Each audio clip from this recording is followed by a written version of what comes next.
Église.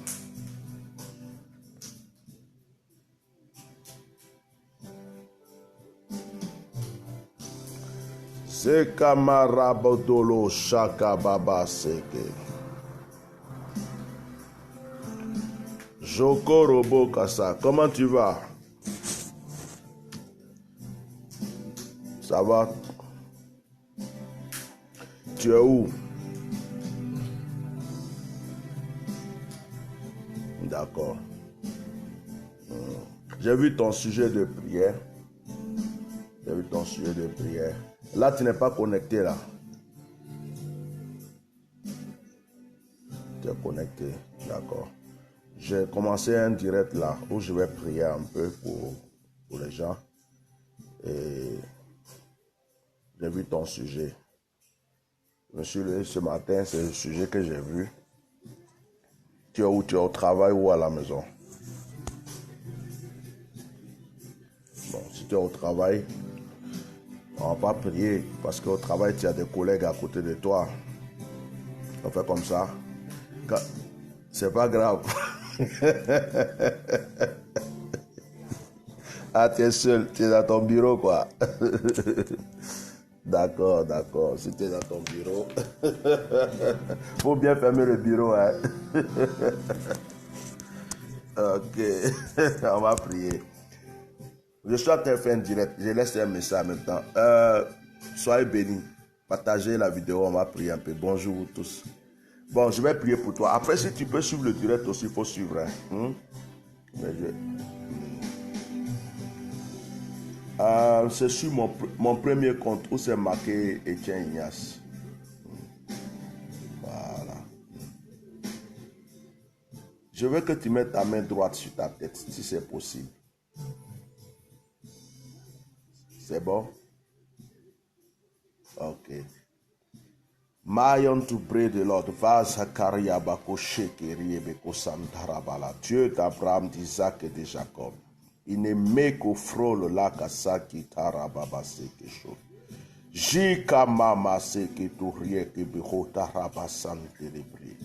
Maïn taraba sonderegebeshi. Je prie maintenant, Seigneur, pour ta servante. Dans le nom de Jésus, je prie que ta main puissante lui soit imposée. Je prie qu'à l'instant même où je suis en train de commander, Père Céleste, tu la démontres que tu es son Dieu.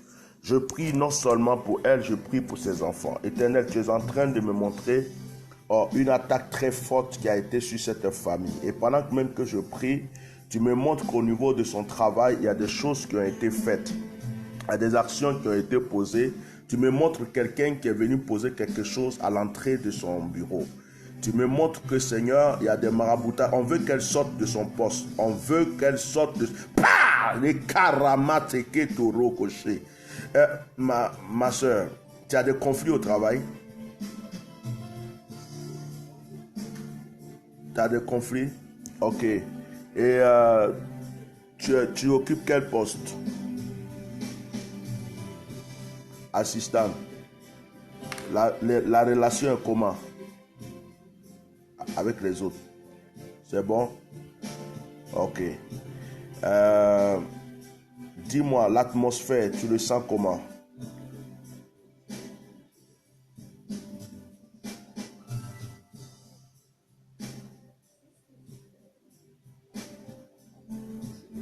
D'accord. Depuis quel moment tu as commencé à avoir des pressions au niveau de la maison, du truc qu'on appelle depuis quel moment tu as commencé à sentir des pressions?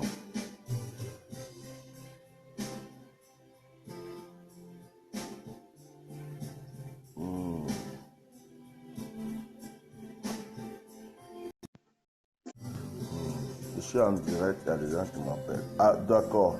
Donc, non. Donc, ce qu'on va faire,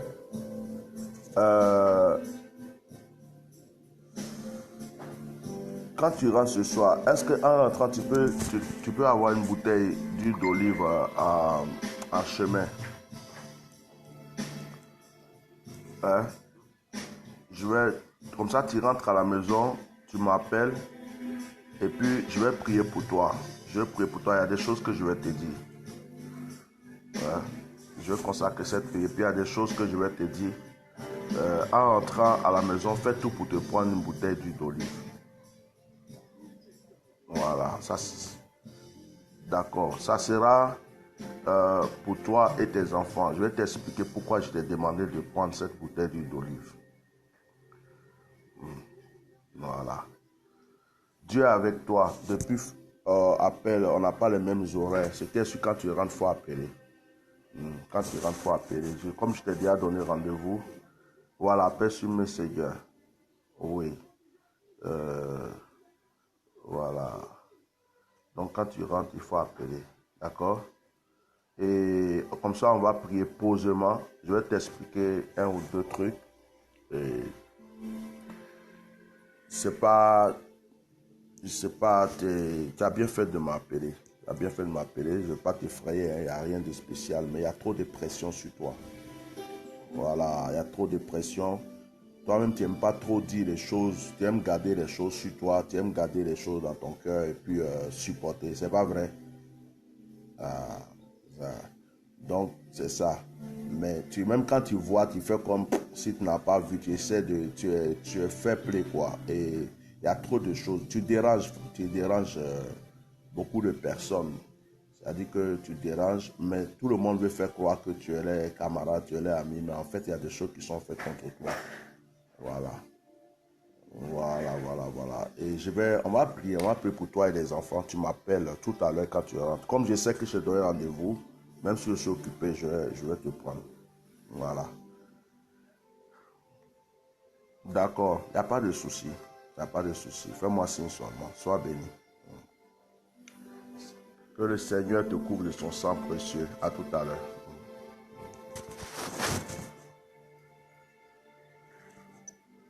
Merci Saint-Esprit. Soyez bénis au nom de Jésus. À quelqu'un qui a essayé de m'appeler, je voudrais prier un peu avec vous, au moins 30 ou 40 minutes. J'ai un moment de prier avec vous. Nos Goliaths doivent mourir. Nos Goliaths doivent disparaître. Dans le nom de Jésus. Ma pré de l'ordre san de Rebekos. Oui, bonjour. Bonjour, papa. Oui. Comment tu vas? C'est moi. Oui, ça va un peu. Okay. On avait prié hier. Comme là, je voulais... Est-ce que tu peux m'appeler après? Parce que je viens juste de commencer la vidéo et puis tu as appelé. D'accord. Voilà, parce qu'il faut que je prie quand même avec un peu tout le monde, je laisse mon message. Et comme déjà, tu peux m'appeler une bosse ou bien tu me rappelles après en direct, c'est toi qui vois. D'accord? D'accord, je vais voir. Voilà, que Dieu te bénisse. À tout à l'heure.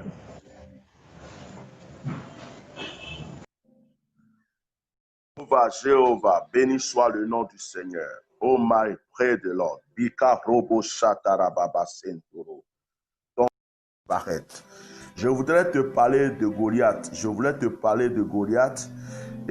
te dire que le Goliath est la chose qui est devant toi. Goliath était qui? Goliath était celui qui menaçait Israël. Goliath était celui qui menaçait Israël, mais ce qu'on ne savait pas, c'est qu'il fallait un Goliath pour que l'histoire de David soit connue. Écoute-moi, il faut un Goliath pour que ton histoire soit connue. Il faut un Goliath pour que Dieu puisse démontrer ce qu'il a mis dans ta vie. Est-ce que quelqu'un est en train de m'écouter ce matin? Vous m'entendez? Est-ce que vous m'entendez? J'ai l'écouteur. Est-ce que vous m'entendez? Est-ce que vous m'entendez? Je veux que vous vous manifestez. Bonjour à tout le monde. Partagez la vidéo. Bonjour. Je voulais prendre au moins 30 minutes de prière avec vous. Partagez la vidéo si vous êtes là. Partagez. Voilà. Partagez. Prouvez-moi que vous êtes là. Manifestez-vous et partagez la vidéo. Je voulais dire à quelqu'un, écoute-moi. Quand David est sorti de chez... Amen. Vous entendez? Quand David est sorti de chez son père et que David a été envoyé par son père vers ses frères, David ne savait pas qu'il y avait un Goliath qui l'attendait. Le Goliath était en train de menacer le peuple d'Israël. Goliath était en train de faire fuir Israël. Écoute-moi, mais il fallait ce Goliath. Parce que si David était arrivé dans le camp sans qu'il y ait ce Goliath, on n'aurait jamais entendu parler ainsi de David. Donc, il y a des situations qui sont devant toi, dans ta vie, qui se présentent. Mais ces situations sont là, en fait, pour que ton histoire puisse changer. Ces situations sont là pour que quelque chose soit déclenché dans ta vie. Ce n'est pas tout ce qui est opposition devant toi. Ce n'est pas tout ce qui est épreuve devant toi qui est diabolique ou qui vient pour te détruire. Il y a des épreuves qui sont devant toi. C'est dans ces épreuves-là que tu vas avoir ta victoire. C'est dans ces épreuves-là que ton histoire va changer. C'est dans ces épreuves-là qu'on entendra que Dieu a fait quelque chose dans ta vie. Écoute-moi, Goliath faisait fuir tout le monde. Mais Goliath allait mourir à cause de David. Ce n'est pas parce que l'épreuve est là. Ce n'est pas parce qu'elle est forte. Ce n'est pas parce qu'elle fait fuir les gens. Ce n'est pas parce qu'elle te menace que cette épreuve va forcément te vaincre. L'épreuve qui est devant toi, alléluia, l'épreuve qui est devant toi, ceux qui m'envoient des messages, s'il vous plaît, attendez après le direct, s'il vous plaît, ça perturbe le direct. Voilà, ça perturbe le direct et c'est pas bon. Donc, voilà, je suis en direct. Je ne sais pas si les gens voient. Partagez s'il vous plaît pour que les gens sachent qu'il y a un direct et qu'ils arrêtent d'envoyer les messages pour le moment. Voilà, partagez pour que les gens arrêtent d'envoyer les messages pour qu'on soit disposé. Donc, je vais dire à une personne, l'épreuve de David ce jour-là était Goliath. Mais voici que David en face de Goliath a eu une histoire, a eu un nom. David était dans les champs, en train de tuer, comme on appelle, le lion, de surveiller, comme on appelle, le troupeau. Qui entendait parler de David? Qui entendait parler de David? Qui savait qui était David? Il fallait que David soit en face de Goliath. Il fallait que David tue Goliath. Il fallait que David égorge Goliath. C'est quand David a tué Goliath, c'est quand David a égorgé Goliath que l'histoire de David a changé. Alors voilà ce que je vais te dire. L'épreuve qui est devant toi, la situation qui est devant toi, ne doit pas te faire fuir, ne doit pas te faire trembler. Parce que cette situation-là, pendant que tu vas l'affronter, pendant que tu vas détruire le pouvoir qui est en face de toi, c'est ton histoire qui change, c'est ta destinée qui change. Je suis venu donc annoncer à une personne aujourd'hui qu'aujourd'hui là où nous sommes là, nous allons prier pour que n'importe quel Goliath qui se présente devant toi, n'importe quelle situation qui est devant toi, prenne la fuite, soit dissipée, soit écrasée. Écoute, il faut aimer qu'il y ait un Goliath devant toi. Il faut aimer qu'il y ait un Goliath présenté devant toi. Il faut aimer. Je parle à quelqu'un. Si tu es là, dis Amen. Il faut aimer qu'il y ait un Goliath. Il faut aimer qu'il y ait au moins une épreuve dans ta vie. Il faut aimer. Il ne faut pas dire j'ai peur, je fuis les épreuves. Il faut aimer qu'il y ait un Goliath devant toi. C'est important ce que je suis en train de dire. Hein. Je ne sais pas si quelqu'un comprend profondément ce que je suis en train de dire. Tu comprends, il faut dire Amen. Je dis, il faut aimer qu'il y ait un Goliath devant toi. Il faut aimer. Écoute-moi très bien. Si Joseph avait simplement régné, sans qu'on apprenne qu'il a été jeté dans le puits, sans qu'on apprenne qu'il a été jeté en prison, sans qu'on apprenne qu'il a souffert, l'histoire de Joseph n'aurait même pas eu de sens. L'histoire de Joseph n'aurait pas eu de sens.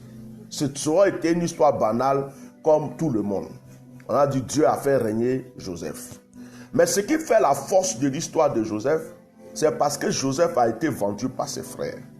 Ce qui fait la force de l'histoire de Joseph, c'est parce que Joseph a connu le pur. Ce qui fait la force de l'histoire de Joseph, c'est parce que, étant en Égypte, il a été encore jeté en prison.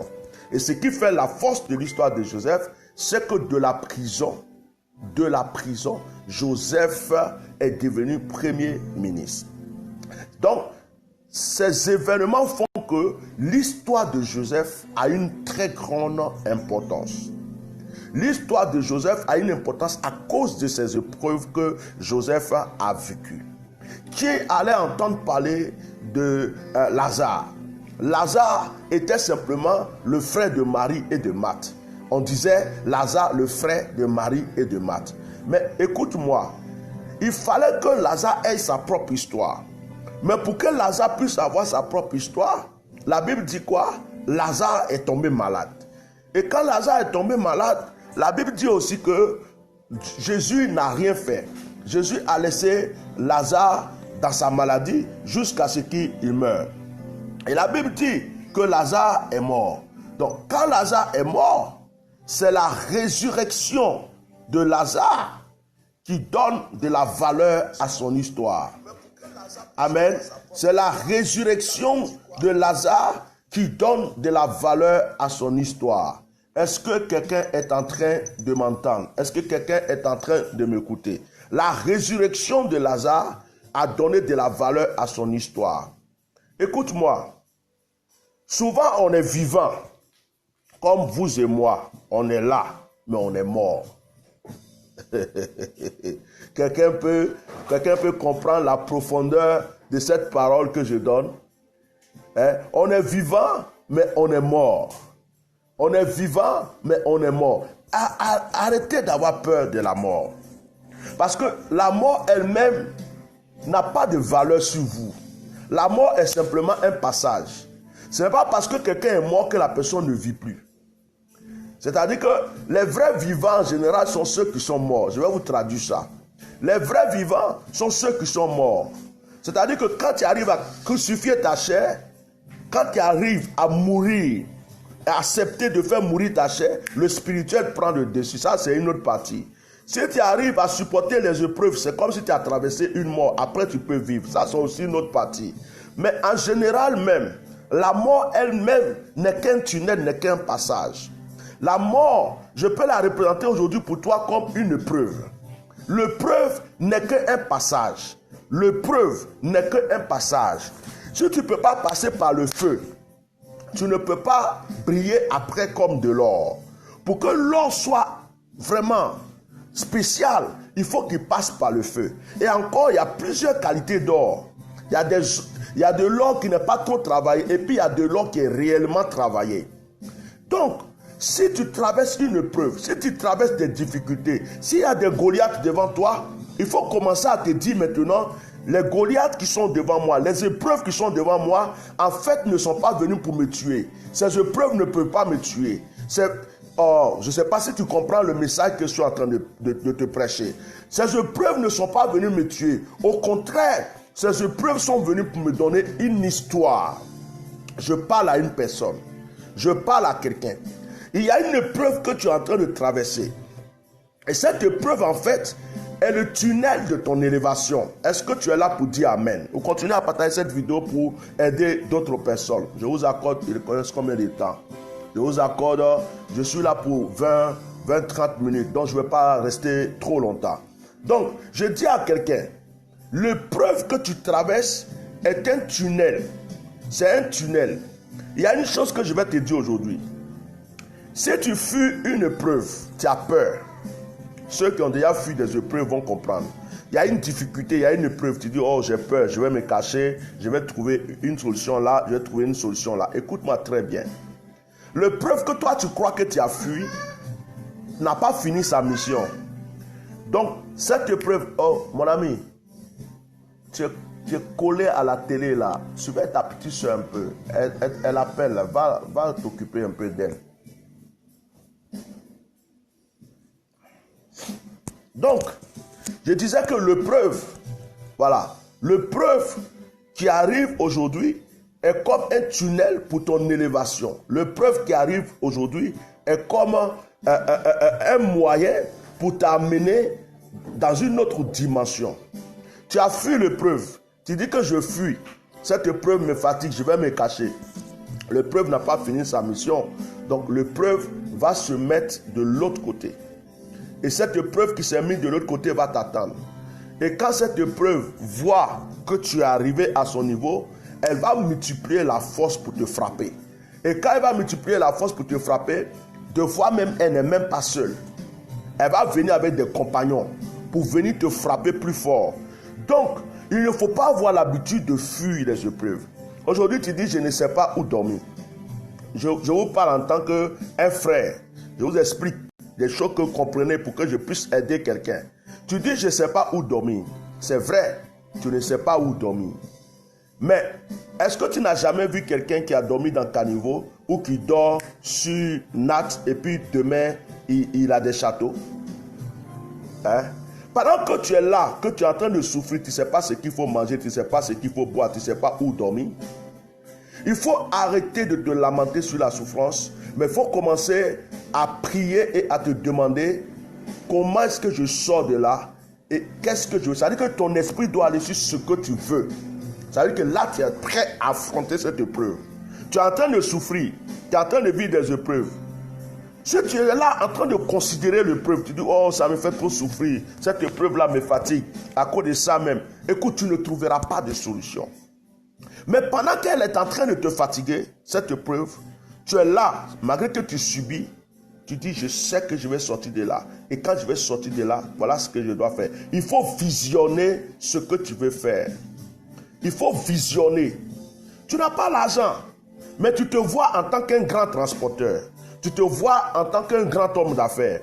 Mais pendant que tu es en train de penser ça, tu n'as même pas un sou.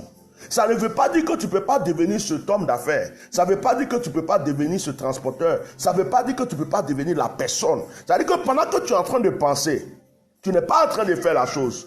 Tu subis des épreuves. Tu n'es pas en train de faire la chose. Mais, ça ne veut pas dire que cette chose ne s'accomplira pas. Est-ce que tu me comprends? Donc, je suis là, je n'ai rien. Je n'ai rien. Mais dans ma tête, je vais être un homme d'affaires. Est-ce que je vais me concentrer sur le fait que je n'ai rien? Est-ce que je vais rester là pour me lamenter? Oh, il n'y a rien dans ma poche, je n'ai rien, mais je vais être un homme d'affaires. Ça là, je ne vais jamais y arriver. Mais tu n'arriveras jamais. Il faut te dire, je sais que je vais être un homme d'affaires et je sais que je vais sortir de là pour être ce que je suis. Il y a un artiste chrétien que j'aime beaucoup. Mon fils, éteins la télé. J'aime pas quand tu es captivé comme ça à la télé. J'aime pas ça, ça me fait bizarre. Que tu sois trop concentré à la télé puis tu n'entends plus rien, tu ne vois plus rien. Ça je veux pas. Voilà, éteins la télé, tu regarderas après s'il y a autre chose. Voilà, joue un peu à ta petite soeur. Merci. Excusez-moi. L'éducation, c'est maintenant que ça commence. Parce que on a des enfants, ils sont collés à la télé du matin jusqu'au soir. Après, on les montre plein de choses bizarres et puis on ne peut plus les rattraper. Voilà. Donc, je continue. Donc, je disais que j'aime beaucoup l'artiste Nestor David. Parce que quand tu regardes le témoignage même de cet homme, de ce monsieur, tu vas voir que Nestor David, quand il raconte son témoignage, Nestor David est sorti de la misère. Il est sorti de la... On connaît tous son témoignage. Mais si Nestor David n'avait pas mis dans sa tête, je vais sortir de là. Si Nestor David est resté à se lamenter sur son sort, si Nestor David est resté à pleurer sur son sort, il ne serait pas le Nestor David que nous connaissons aujourd'hui. Il y a des footballeurs, avant qu'ils soient ceux qu'ils sont aujourd'hui, pour que nous on les acclame aujourd'hui, si tu racontes leur passé, tu vas dire, mais comment il a fait pour être ce millionnaire, ce footballeur que je vois aujourd'hui? C'est parce qu'il a cru en son destin, il a lutté pour son destin, il s'est battu pour son destin. Est-ce que je parle à quelqu'un? Écoute-moi, quand tu as la volonté, tu peux tout faire. On peut rester là en tant qu'homme de Dieu, en train de prêcher. Recevez l'onction, recevez la délivrance, recevez le miracle. Tu es délivré. Mais pendant que tu es délivré, dès que tu es délivré, qu'est-ce que tu dois faire? Tu dois affronter maintenant ton destin. Et dans ton destin se trouvent des épreuves. Il faut que tu les affrontes. N'aie jamais peur d'affronter une épreuve. N'aie jamais peur de combattre une épreuve. Si tu ne te lèves pas contre l'épreuve, c'est l'épreuve qui va t'écraser. Si David était resté en face de Goliath, pendant que Goliath parlait, si David n'avait pas parlé, pendant que Goliath avançait, si David n'avait pas avancé, pendant que Goliath était prêt à vaincre David, si David n'avait pas agi, c'est Goliath qui aurait tué David. Donc si l'épreuve est là, que toi tu es arrêté, tu dis non, je suis là, j'attends jusqu'à ce qu'il parte. Goliath ne s'en ira pas. Goliath ne va pas quitter en face de toi. Goliath ne va pas dire, comme il est là, il ne bouge pas, je m'en vais. Non, Goliath ne va pas te dire ça. Sois béni, Bishop. Goliath ne va pas te dire ça. Goliath ne va pas dire non, il me fait pitié. Comme il ne bouge pas, il est calme. Donc Goliath, je change d'avis, je rentre dans mon camp. Goliath va t'écraser. Goliath va te tuer. Il y a une épreuve qui est devant toi, il y a une situation qui est devant toi. Je prends un exemple. Quand tu as prié pour que Dieu te donne l'argent, tu dis je veux l'argent, je vais entreprendre. Tu t'es levé pour aller frapper à combien de portes? Tu as fini de prier, tu dis je veux l'argent pour faire un commerce. Tu as fini de prier pour ça. Dieu a entendu. Le spirituel est bon. Tu t'es levé ou tu as demandé à Dieu, oriente-moi vers qui? Vers qui? Pour que la personne me donne quelque chose, je vais démarrer quelque chose. Tu as fini de prier, tu as vaincu dans le spirituel, mais dans le physique, est-ce que tu es en train de combattre cette épreuve? Parce qu'il y a combat dans le spirituel et il y a combat dans le physique. Je vous donne un exemple. Tu es dans un endroit, tu sais que là, tu ne vas jamais réussir. Tu sais que là où tu es là, tu ne vas jamais réussir. Toi-même, tu le sais. Tu vis des épreuves. Mais tu es attaché à ton canapé, tu es attaché à la télé, tu es attaché au quartier, tu es attaché à tes amis du quartier. C'est-à-dire que des fois même tu pries, Dieu te dit, quitte cette ville, quitte cet endroit, va dans tel lieu-là. Arrivé là-bas, tu vas pouvoir faire telle ou telle chose. Mais toi, tu veux que Dieu te bénisse. Mais tu es attaché à des choses là. Tu dis non, si je laisse mon cousin, si je laisse mon canapé, si je laisse ma famille. Dieu dit non, ici, là, il n'y a plus rien pour toi. Va là. Souvent, il faut accepter de perdre des choses pour gagner des choses. Il faut accepter de mourir pour ressusciter. Il faut accepter de rentrer dans le tombeau comme Lazare pour ressortir en tant qu'un ressuscité. Il faut accepter même deux fois qu'on salisse ton nom. Il faut accepter deux fois qu'on t'insulte. Il faut accepter deux fois même qu'on t'attaque. Il faut accepter deux fois qu'on te menace. Il faut accepter deux fois qu'il y a une situation difficile devant toi. Parce que la situation qui est devant toi qui est difficile, est le Goliath qui va changer ton histoire. Oh, j'espère que je suis en train de prêcher et je suis en train d'aider quelqu'un dans ce petit temps que je suis en train de parler. Tu peux aller être dans un endroit où personne ne réussit dans cet endroit. Toi, tu peux être le meilleur. Toi, tu peux réussir. Tu peux être à la tête. Tu peux être dans une entreprise où personne n'a pu avoir la promotion, où personne n'a pu évoluer. Toi, tu peux évoluer. Tout commence par là, par la position que tu as déjà dans ta tête. David a tué Goliath dans son esprit avant de tuer Goliath physiquement. Est-ce que je parle à quelqu'un? Est-ce que j'annonce une parole forte pour quelqu'un? Les victoires que tu veux acquérir, il faut déjà les remporter dans ton esprit. Avant même de commencer à combattre, comme on appelle. Je vais vous révéler une chose que j'ai déjà révélée. La plus grande prière, la prière la plus efficace, n'est pas la prière verbale, c'est la prière de l'esprit. Est-ce que je parle à quelqu'un? La plus grande prière, les prières les plus efficaces, ne sont pas les prières verbaux, c'est-à-dire Seigneur, Seigneur, Seigneur, Alléluia, Alléluia. Ce sont les prières de l'esprit.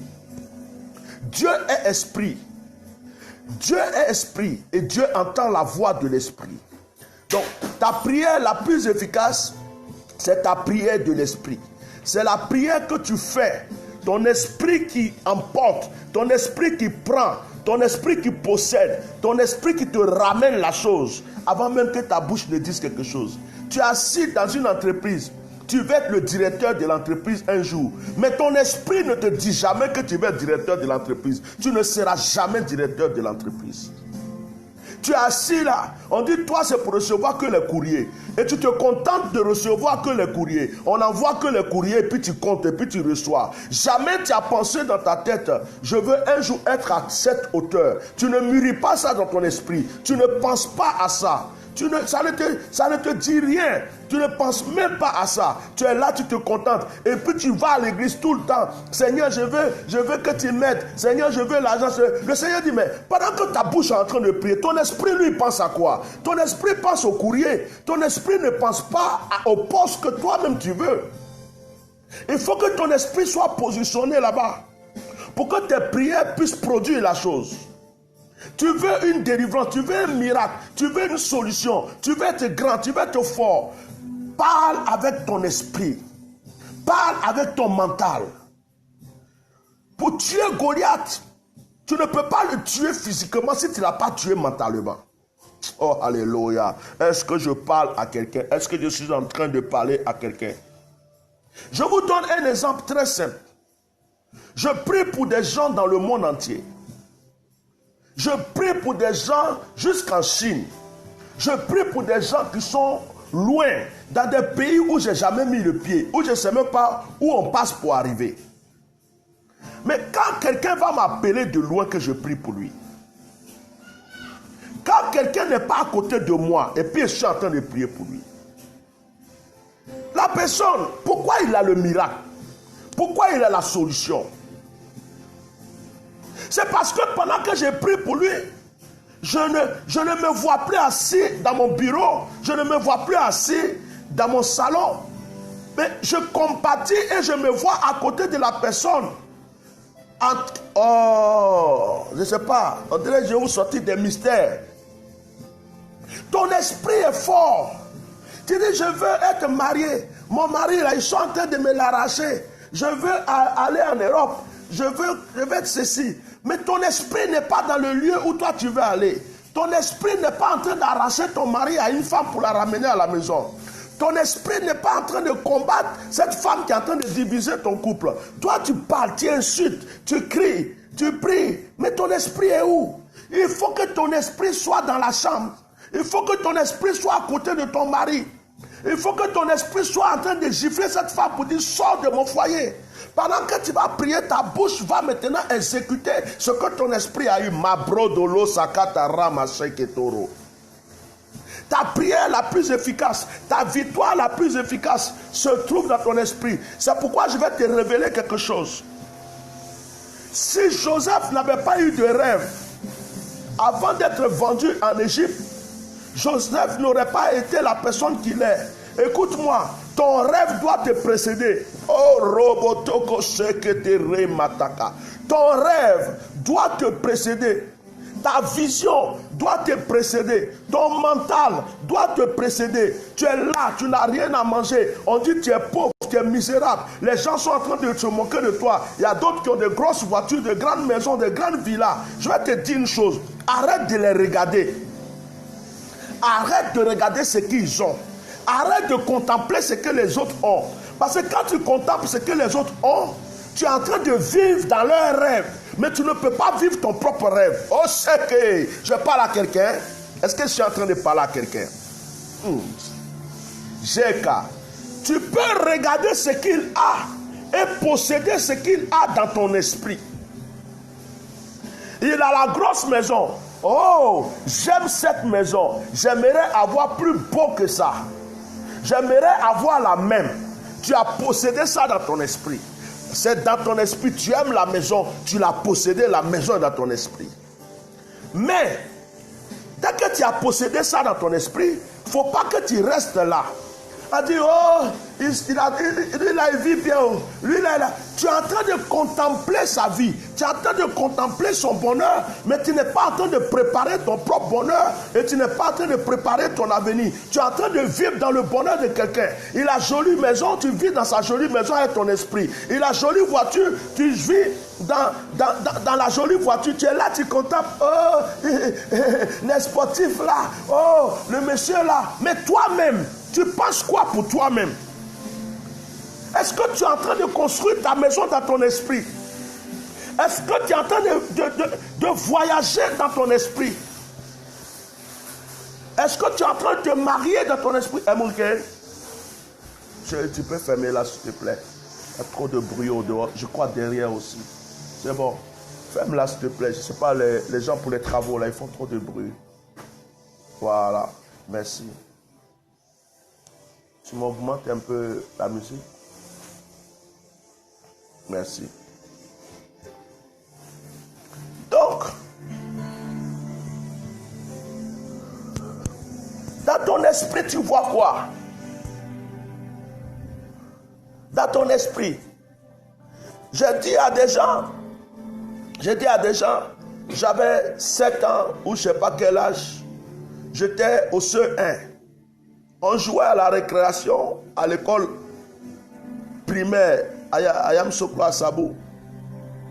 Et puis, on jouait, et puis il y a d'autres qui disaient, il y a un qui dit, moi je vais être président de la République à la récréation. Chacun disait, les enfants, on s'amuse comme ça souvent.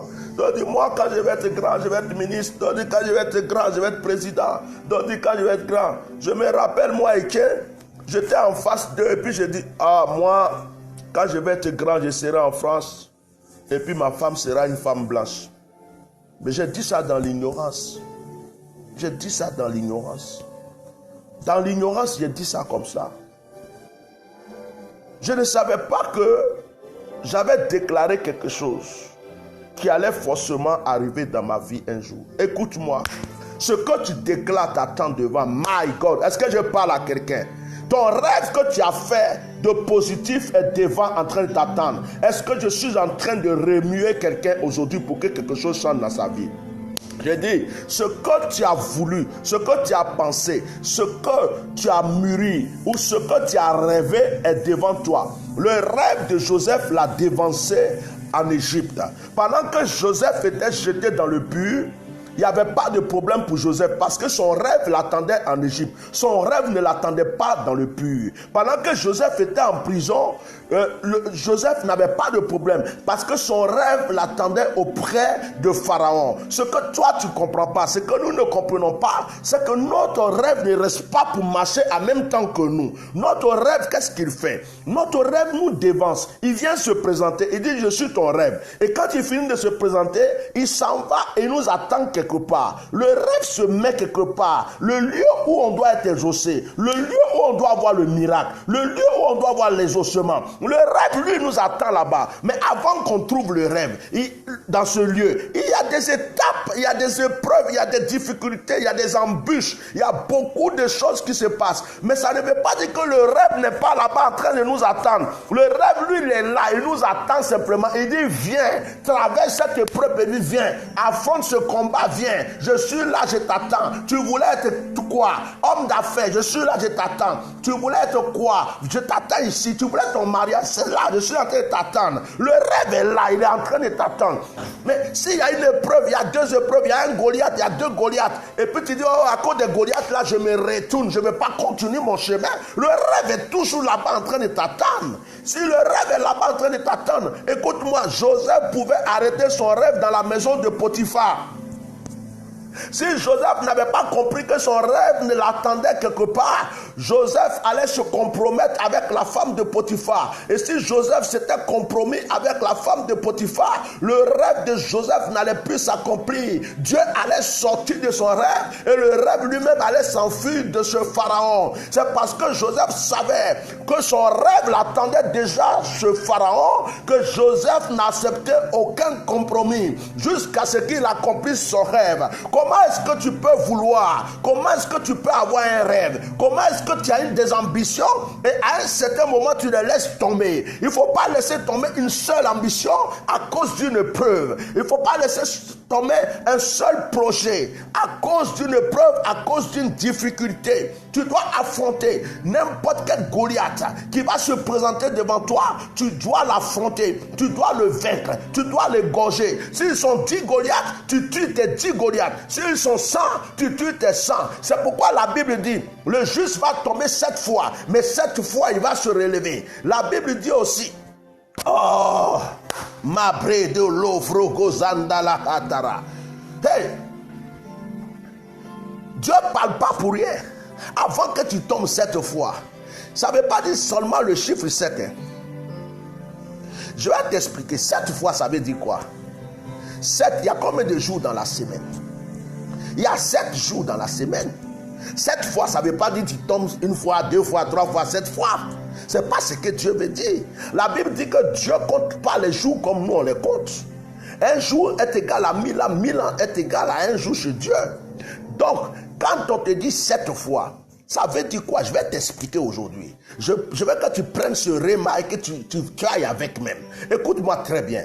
7 fois, ça veut dire quoi? 7 fois, ça veut dire que si tu tombes chaque jour de la semaine, Dieu te relève chaque jour de la semaine. Et je ne sais pas si tu m'as compris. Hein? Quand on te parle de 7 fois, on ne te dit pas 7 fois dans le mois. On ne te dit pas 7 fois dans l'année. On ne te dit pas 7 fois dans ta vie. On n'est pas en train de te dire 7 fois. Toi, tu as 40 ans, 50 ans. Et tu as 30 ans. Et puis, 7 fois. Tu crois que 7 fois là, depuis tu comptes, tu es né à quelle année jusqu'à l'année où tu es, tomber 7 fois, c'est insuffisant. Ça veut dire que dans la semaine, tu es tombé 2 fois, Dieu va te relever 2 fois. Dans la semaine, tu es tombé 7 fois, Dieu va te relever 7 fois. Dans chaque semaine, l'épreuve que tu vas traverser, Dieu sera là pour te relever. Dans chaque semaine. Donc, il ne faut pas dire j'ai souffert cette semaine, donc je laisse tomber. J'ai souffert le mois passé, donc je laisse tomber. J'ai souffert avant-hier, donc je laisse tomber. Écoute-moi, je vais te dire une chose. Si le jour de ta mort n'est pas arrivé, personne ne peut te tuer.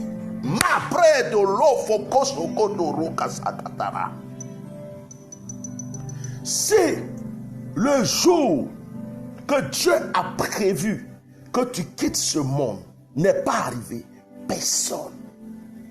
Vous n'avez jamais vu quelqu'un qui est là et puis un camion tombe sur lui et puis il est encore vivant. Vous n'avez jamais vu quelqu'un, on dit un avion s'est écrasé, mais lui il est vivant. Vous n'avez jamais vu quelqu'un, on dit il est tombé de tel étage et puis il est vivant. Quelqu'un qu'on a empoisonné, on dit c'est un poison mortel, mais il est encore vivant. Quand ton temps n'est pas arrivé, quand ce temps n'est pas arrivé, rien ne peut te retirer. Donc, pendant que tu es vivant, pendant que tu as 2 pieds, tu as 2 mains, continue ton combat. Continue à affronter tes Goliaths. Un Goliath est venu aujourd'hui, tu l'as tué. Il y a un autre qui se présente demain. Est-ce que tu ne sais pas que Goliath là, il a eu des enfants. Leur papa est mort, mais il y a les enfants, il y a les petits-enfants. Il y a les petits Goliaths partout. Il y a des esprits Goliaths. De la manière, l'esprit de Jézabel est éparpillé partout. L'esprit de Goliath est éparpillé. L'esprit de Judas est éparpillé. Donc, tu traverses une épreuve, tu dis, oh, je laisse tomber. Tous ceux qui échouent dans leur vie sont ceux qui ont déjà échoué dans leur esprit, dans leur mentalité. Tous ceux qui échouent, si tu ne crois plus à ton mariage, tu n'auras jamais ce mariage. Même le plus grand prophète du monde entier n'a qu'à venir prier pour toi. Si toi tu n'y crois plus, si toi tu as laissé tomber ce projet, si toi tu n'y penses plus, pour toi, jamais tu vas te marier dans ta vie. Quelle est la prière qui va créer quelque chose pour toi? C'est ce que tu crois. Écoute, la Bible dit que Jésus est arrivé dans des lieux où Jésus n'a pas pu faire de miracle. Il est passé, il a guéri 1 ou 2 malades et puis il est parti. Il n'a pas pu faire de miracle. La Bible dit quoi? À cause de quoi? À cause de la mentalité des gens qui étaient dans ce lieu. À cause du comportement des gens qui étaient dans ce lieu. À cause de la manière de voir des gens qui étaient dans ce lieu. C'est comme là, on est en train de parler de la Côte d'Ivoire, n'a qu'à être libre. La Côte d'Ivoire n'a qu'à être ceci. Vraiment, que Dieu délivre notre pays. Si l'Ivoirien lui-même ne change pas de mentalité, si l'Ivoirien lui-même ne commence pas à changer sa mentalité, si l'Ivoirien ne change pas quelque chose dans sa tête, quels que soient tous les combats, quelles que soient toutes les prières, quelles que soient toutes les actions, il sera le même. Je suis Baoulé. Au temps d'Oufoué, les Baoulés étaient les plus paresseux de la Côte d'Ivoire. Est-ce qu'il y a peur de dire ça? Il n'y a pas peur de dire Baoulé. Ils étaient paresseux, pourquoi? Parce que Nana Oufoué était président. Ils étaient paresseux. Le Baoulé, il va au champ même. Son bandit boit, danser, adios, agnéné, tous ces conneries là. Cesser les femmes. Oufoué là. J'ai vu dans ma propre famille des gens à qui Oufoué remettait des enveloppes. À chaque fois que ça ne va pas, ils vont à la présidence. Le vieux donne quelque chose. Nana, tant, donne ceci. Nana, tant, donne cela. J'ai vu d'autres dans la famille qui avaient tout. Parce qu'on les donnait chaque mois. Ils n'ont pas cherché à travailler. Ils ont cru que ça allait continuer éternellement. Ils n'ont pas adopté la mentalité de travail. Ils n'ont pas adopté la mentalité de conquérir. Ils ont eu l'argent, ils n'ont même pas entrepris. Ils n'ont même pas fait asseoir des choses. Ils n'ont pas acheté des terrains pour dire je construis. Ils n'ont pas dit non, je vais vendre, je vais faire telle chose, je vais créer telle chose. Non, Nana Oufoué était là. Donc, ils étaient quoi? Paresseux. Il y avait la voiture, il y avait tout. Mais quand il est parti, ça commençait à chauffer. Tu vois Baoulé qui vend Garba maintenant. Tu vois Baoulé qui pousse au trot. Tu vois Baoulé qui nettoie goudron. Au temps d'Oufoué, ça n'existait pas. Pourquoi? Parce que Nana Oufoué était là. La mentalité. Si le président est bêté, tu dis à cause de parce qu'il est bêté, moi je suis bêté, je vais m'en sortir. Oh, s'il est Djoula, tu dis il est Djoula, donc je vais m'en sortir. Si ton oncle est riche et que tu comptes sur ton oncle, mais tu ne penses pas comment tu vas sortir de la couverture de ton oncle. Ton oncle ne va pas vivre éternellement. Et puis ton oncle ne va pas passer tout son temps à te donner. Hein? Même si ton papa est riche, il faut savoir que ton papa a cherché pour lui. Et que tu dois construire maintenant ta mentalité à toi pour t'en sortir. Est-ce que je prêche? On dirait que vous n'aimez pas mon message. Hein? Si vous aimez ce message, partagez et puis likez. Je vais vous aider aujourd'hui. Je vais aider des gens à sortir d'une situation. Je vais aider des gens à sortir d'une situation. Combien de personnes ont reçu 100 000, 200 000, 1 million, 2 millions, 3 millions, 4 millions, 5 millions, 6 millions? Combien de personnes ont touché l'argent? Mais cet argent qui était arrivé un coup comme ça dans leur vie, qui pouvait transformer leur histoire, cet argent n'a servi à rien.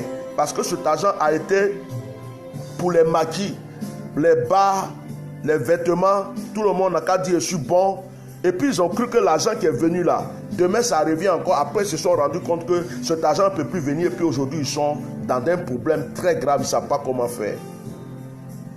Combien de personnes avaient la possibilité d'acheter un terrain, de faire une plantation, de créer une entreprise, mais qui ne l'ont pas fait? qui ont préféré jouir de l'argent en croyant que l'argent lui-même il venait comme ça. Et aujourd'hui qu'ils se trouvent dans des situations où ils ne savent plus comment ils vont faire. Combien de personnes qui, en recevant, au lieu de mettre quelque chose à côté, pour dire ça, je le mets à côté parce que ça va m'aider à entreprendre ceci, ne l'ont pas fait parce qu'ils se sont dit que bon, j'ai l'habitude d'avoir, de toute façon, je me contente de ce que j'ai et puis après, on verra. Combien de personnes? Et aujourd'hui, il y a des gens qu'on a renvoyés d'un travail, il y a des gens, leur entreprise est tombée, il y a des gens aussi, celui qui les aidait est parti et puis ils se retrouvent sans rien. Parce que leur esprit, leur mentalité ne les a pas amenés à tuer des Goliaths pour arriver dans le lieu où ils doivent arriver, leur grâce, leur bénédiction. David était dans le champ.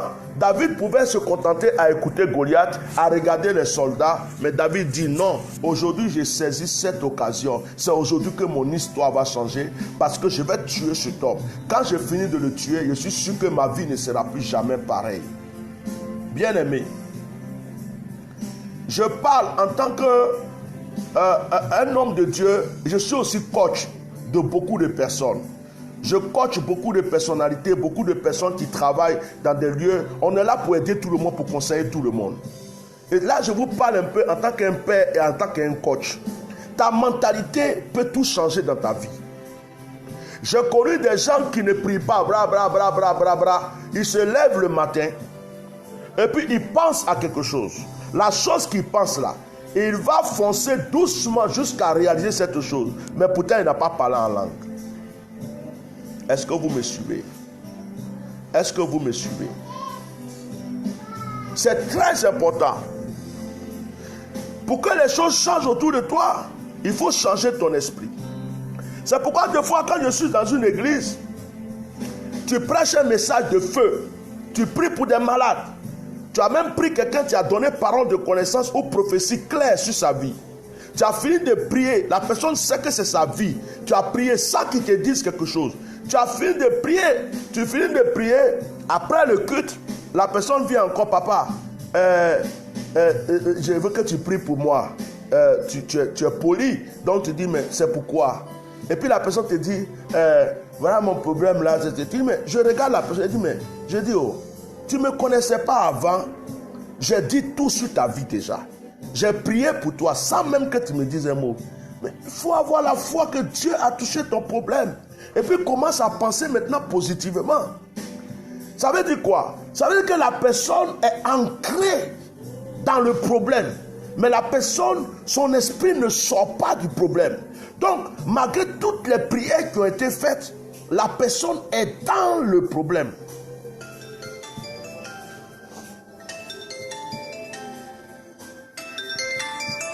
Excusez-moi. Oui, allô? Allô? Allô? Ok. Donc, la personne est dans le problème. Partagez la vidéo, s'il vous plaît. La personne est dans le problème.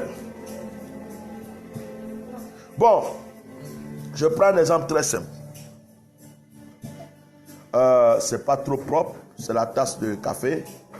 Je viens et puis je te donne par exemple cet objet. Excusez-moi, je ne présente pas trop parce que c'est pas trop propre. Et puis du café dedans. Je te présente cet objet.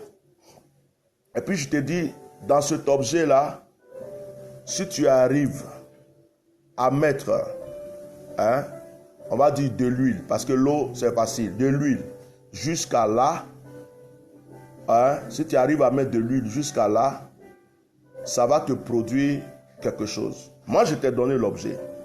Tu as ça dans la main. Mais pendant que je t'ai donné, toi, tu es là. Seigneur, je veux qu'il y ait de l'huile dans mon verre jusqu'au bout. Seigneur, je veux qu'il y ait de l'huile dans le verre jusqu'au bout. Seigneur, s'il te plaît, mets de l'huile dans le verre jusqu'au bout. Bon, excusez-moi. Il y a un ange qui va quitter là-bas. Il va venir en tant qu'homme. Il va prendre l'huile et puis il va verser dans le vase pour te donner. Non. Non. Oui. Non. Non. C'est toi qui dois prendre ta main, prendre une bouteille d'huile et puis verser dans le vase comme je t'ai expliqué pour que ce que je t'ai expliqué se produise. Tu comprends ce que je veux dire? Tu comprends ce que je veux dire? Est-ce que je peux aller plus loin? Je vais aller plus loin. Je vais aller dans les relations entre hommes et femmes. Je vais aller plus loin. Je vais aller dans les relations entre hommes et femmes. Excusez, je vais vous parler comme un coach parle aujourd'hui. La plupart des problèmes qui se passent dans des couples, ça commence dans la chambre. La plupart des problèmes dans les couples, c'est dans la chambre. Je prends un exemple. Quelqu'un t'a aimé, quelqu'un vit avec toi, quelqu'un veut être vraiment l'homme de ta vie. Et puis, vous rentrez, vous êtes en chambre, tous les jours, tu es couché comme ça. Prends-moi un cadeau, fais ce que tu veux, c'est pas grave. Tu as fait ça aujourd'hui. Il dit c'est pas grave, aujourd'hui là elle est fatiguée. Tu as fait ça demain. Tu as fait après-demain. Il n'est pas bête, hein. Il regarde des films des fois. Et puis deux fois aussi, il voit les autres. Les autres parlent de leur couple. Mais là, toi, tu es toujours là. Maman cadeau. Je dis, oh, tu l'aimes là. Tu aimes ton homme, non? Tu l'aimes. Oh my God. Fais-le manger ce qu'il n'a jamais mangé. Je ne parle pas de manger qu'on mange là. C'est-à-dire, fais-le vivre ce qu'il n'a jamais vécu. Quand lui-même vit ça là, n'importe qui se met devant lui et dit, oh, laisse tomber. Moi-même, ce qu'il mange chez moi, c'est trop intéressant. Pour toi, là, ça ne peut pas me tuer. Ça, c'est un exemple que je vous donne. C'est juste un exemple que je vous donne. D'accord? La mentalité. Aujourd'hui, on parle de peuple. On parle de ceci. On parle de cela. On parle de délivrance d'un pays. On parle de cela. Mais même n'importe quel mouvement peut naître. N'importe quoi peut naître. Si les gens qui sont concernés ne changent pas leur mentalité, on ne peut rien faire pour eux. Quelqu'un qui dit que lui, il veut manger dans WC. Toi, tu lui dis non, ne mange plus dans WC. Viens manger à table. Il dit non, je suis habitué de manger dans WC, je vais rester dans WC. Qu'est-ce que tu peux faire pour cette personne? Tu ne peux rien faire pour lui. Tu vas gaspiller ton temps. Mais si la personne te dit, c'est fini, je ne veux plus manger dans WC. Donc, montre-moi comment je peux manger à table. Tu peux aider la personne. Oh, j'espère que ça vous fait du bien. La mentalité, c'est ce qui a tué l'Afrique. Le blanc n'est pas plus intelligent que le noir. Mais le blanc travaille avec son esprit, avec sa mentalité. L'Africain prend sa mentalité, son esprit pour tuer son prochain. L'Africain est spécialisé. Comment je vais faire, il va mourir. Comment je vais faire, il va tomber. Comment je vais faire, son affaire va tomber. Comment je vais faire, on ne va plus parler de lui. Comment je vais faire. L'Africain sait penser à ça. Il pense trop à ça. Lui là, c'est là. On commence à parler d'elle. Elle a eu un mariage. Comment je vais la détruire? Lui là, il a eu une maison. Comment je vais faire sa maison? L'Africain, c'est comme ça, il pense. Or, le blanc, il s'élève. Comment je vais créer? Comment je vais faire ceci? Comment je vais fabriquer un téléphone? Comment je vais faire? Il fait ses dessins, ses trucs. Je vais faire un avion. Je vais faire un vélo. Je vais faire... Il est en train de fabriquer dans son esprit. Un jour, on dit, ah, ils ont créé un téléphone. Ah, voiture, il y a telle sorte de voiture. Parce que le monsieur a pensé et il a fait paraître. Et en général, dans la société, ceux qui sont au-dessus ne veulent pas que ceux qui sont en bas réfléchissent beaucoup. Ils ne veulent pas que ceux qui sont en bas pensent. Les riches ne veulent pas que les pauvres pensent. Parce que la pensée est un pouvoir. La pensée a un pouvoir. Regardez, le pauvre se lève à 5 h du matin, 3 h, 4 h, 5 h, 6 h du matin, et puis il va travailler. Il finit, il travaille le matin à 6 h du matin, 5 h du matin, et puis il rentre à la maison, des fois à 19 h, 20 h, il est fatigué, le temps de manger un peu, regarder un petit truc à la télé, il dort, il se prépare encore pour le lendemain pour aller au travail. Il a quel temps pour penser? Il a quel temps pour penser? Il a quel temps pour penser? Il n'a pas de temps pour penser. Mais regardez le riche. Vos patrons, par exemple, il ne fait aucun effort. Il se lève Il dit, oh, je prends un congé de 2 semaines. Je prends un congé de 3 semaines. Il se lève, il dit, je vais me reposer dans tel endroit. Je dis, quand il va là-haut, tu crois qu'il va pour travailler? Le gars, il dort bien. Il se lave bien. Quand il se lève, il est comme ça. Il pense au nouveau projet qui va faire avancer son affaire. Il pense au nouveau concept. Il pense à la nouvelle publicité qu'il doit faire. Il pense à comment il peut faire ça. Il est là, il pense seulement. Quand il finit de penser dans le plaisir, il pense tranquillement. Quand il arrive, il dit, bon, réunion générale pour tous les temps, les délégués, voilà. J'ai décidé à ce qu'il y ait ça. Et puis, paf, le gars, il ne fait que avancer dans sa vie. Pourtant, celui qui se lève le matin pour aller travailler dur dans son entreprise, toi, tu es en train de faire marcher son entreprise là. Toi-même là, tu es le meilleur technicien de l'entreprise. Tu es le meilleur. C'est-à-dire que si tu n'es pas là, l'entreprise ne marche plus. Mais tu n'as jamais pensé que les qualités que toi tu as là, tu peux prendre ces qualités-là pour ouvrir quelque chose pour toi. Quand est-ce que tu vas ouvrir? My God. Quand est-ce que tu vas ouvrir? Tu es le meilleur de l'entreprise. Tu es un technicien de ceci. Tu es ceci de cela. Si tu n'es pas là, toute l'entreprise est bloquée. Mais tu n'as jamais pensé qu'avec les qualités que tu as, toi-même, tu peux faire quelque chose. Donc, tu es toujours en train de prendre ton énergie, ton temps, tout pour donner à quelqu'un d'autre. Tu ne réfléchis même pas que ce que tu as peut te rendre un jour millionnaire ou milliardaire. Mais tu ne seras jamais millionnaire ni milliardaire.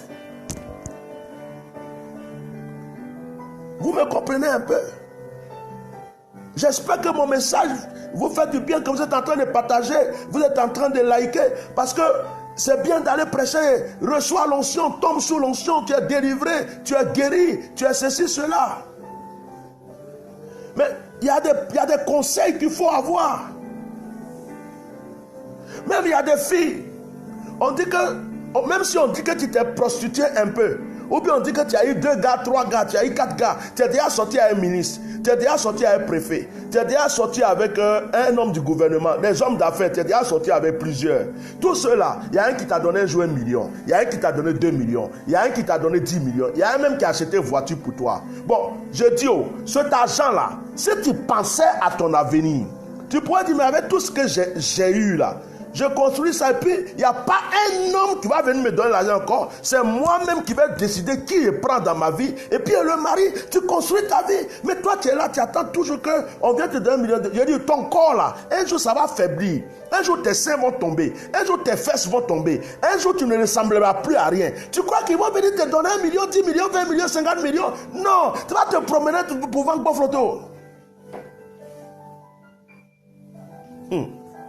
Ma bré de l'eau. Est-ce que je vous aide? J'ai connu une fille. Je vous raconte une histoire vraie. Hein? Je l'ai connue à Yamoussoukro. En ce temps, c'était les années 80. Je ne sais pas combien là. Je n'étais pas encore converti. J'étais encore un jeune de la rue. J'étais un petit louban jeune de la rue. Et c'était des filles. C'était avant la construction de la basilique. Quand Feu ou Feu vivait. Elles allaient en boîte et puis tous les blancs qui venaient, tous les gens qui venaient, c'est eux qui les entraient. Elles étaient des filles, elles avaient, si tu vois leur sap, habits que les gens ne gagnent pas, c'est ça qu'elles ont. Elles dorment dans la maison gratuitement, on les dépose gratuits. Je les ai connues, il y a une qui est morte par le sida et l'autre elle a continué. Je l'ai vue, ça fait pas longtemps, je l'ai vue dans la rue de Yamoussoukro. Elle avait quelque chose sur la tête en train de vendre. Je ne sais plus si c'est arachido, si c'est bofroto, si c'est quoi. Je ne l'ai pas reconnue. Elle m'a appelé par mon nom. Elle dit, Ignace, je l'ai regardé. J'ai dit. Et puis il a dit son nom. Je n'ai pas dit ici parce que je ne sais pas si quelqu'un la connaît. Je l'ai regardé. Et puis il dit, mais on dirait on se connaît. Elle dit, oui, tu ne me connais pas. Elle a commencé à citer le nom de... J'étais avec Dorcas. Dorcas, c'est celle qui est décédée. Donc elle, je peux dire son nom. J'étais avec ça, elle a commencé à me citer. Oui, dans tel endroit. Il dit, waouh. Elle dit, j'ai appris que tu es pasteur. J'ai dit, oui, ça fait longtemps, je sais Dieu. Il dit, mais tu fais quoi? Elle dit, ah, moi je suis converti, je suis chrétienne maintenant, j'ai arrêté tout ça là. J'ai arrêté tout, mais elle vend quelque chose sur la tête. Oh maman!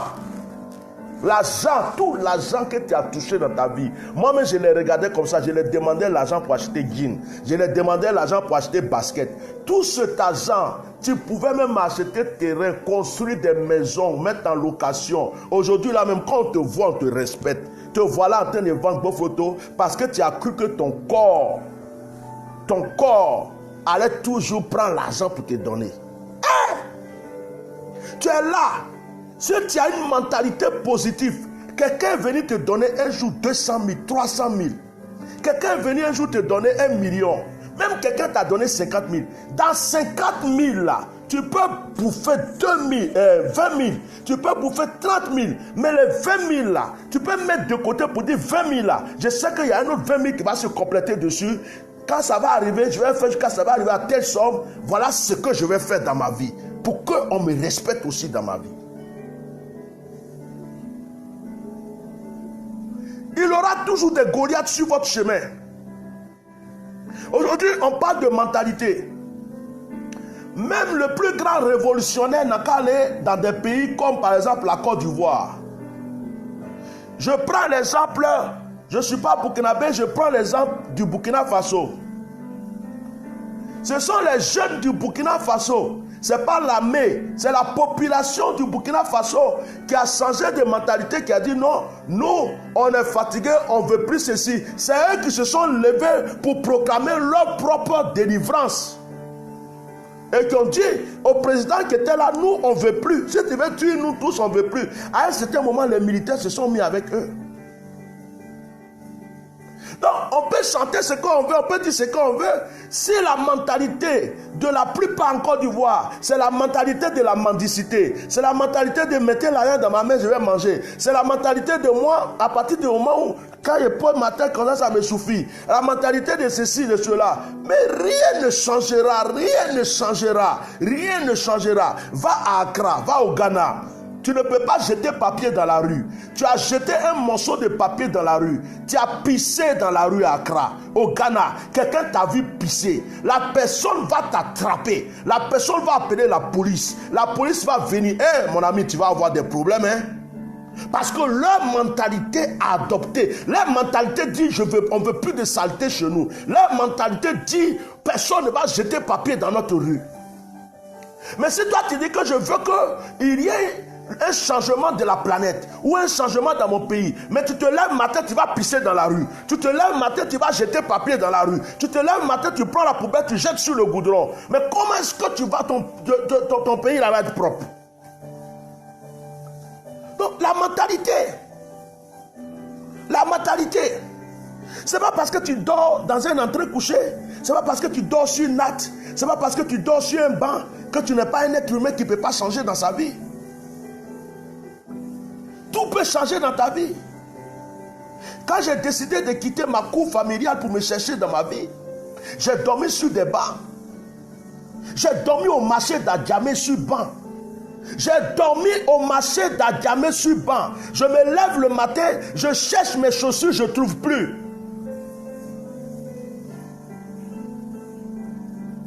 J'ai dormi à Adjamé sur banc. À la gare de Yamsokro, je me suis promené. Les gens mangent. Je prends le reste de leur nourriture, je mange. Il a acheté poisson à la braise. S'il n'a pas mangé la tête, je viens prendre pour manger. Les gens mangent. Je me promène pour prendre le reste de leur attiqué, je mange. J'ai fait ça dans ma vie. J'ai dormi sous pont. Les voitures sont en haut. Je ne savais plus où dormir. Je suis allé me cacher sous le pont pour dormir. S'il pleuvait, peut-être la pluie allait me ramasser pour me jeter. Mais dans ma tête, il dit, il faut que je m'en sorte un jour. Dans ma tête, il dit, non, je ne suis pas né pour vivre ça. C'était pas facile, mais j'ai affronté mon Goliath jusqu'au bout. Même quand je suis devenu serviteur de Dieu, J'avais des pantalons courts, des pantalons déchirés. Tout ce que je portais en ce moment, on appelait ça yugo de café. On appelait ça brode. J'achète, si j'ai acheté veste brode, je suis brode, c'est que je suis heureux. Ou bien on me donne. Mais j'avais ma Bible. Je prie. Le Seigneur me dit, je te bénirai. Je t'enverrai dans les nations. Mais j'avais rien à manger. Je priais, le malade est guéri. Je priais, les démons sont chassés. Je me rappelle même un jour, mon frère Sidney Yoboué m'avait trouvé, j'habitais au quartier, ils appellent ça quartier Koweït. Ça avait commencé ce quartier-là, ça venait de commencer. J'habitais là-bas, il est quitté à Cocody, il est venu me rendre visite. Et lui et puis Kakou et puis Diagui Pascal se moquaient souvent de moi. Il dit, mais Etienne, toi-même vraiment, tu vas quitter dans ça là quand même. Il est venu me dire, mais aïe, l'œuvre de Dieu là, c'est pas ça, il faut sortir dans ça. Il venait, il dit, laisse-moi mon frère, Dieu, c'est quoi?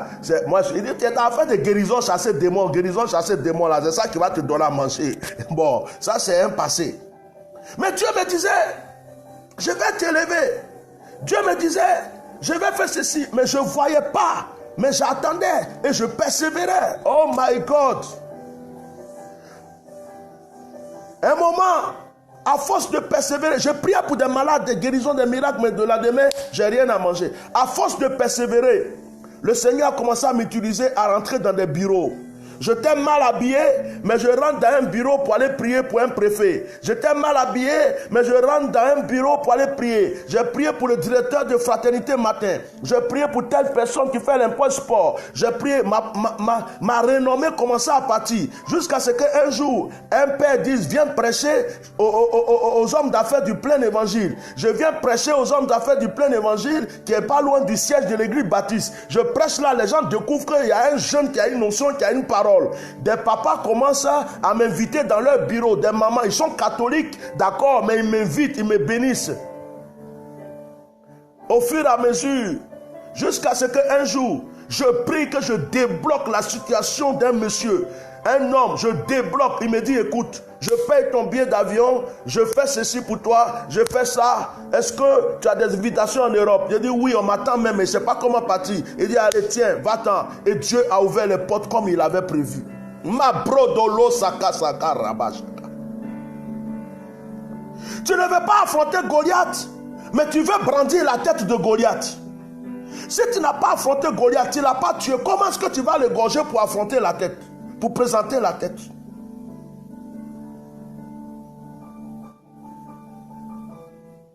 Tu ne peux pas.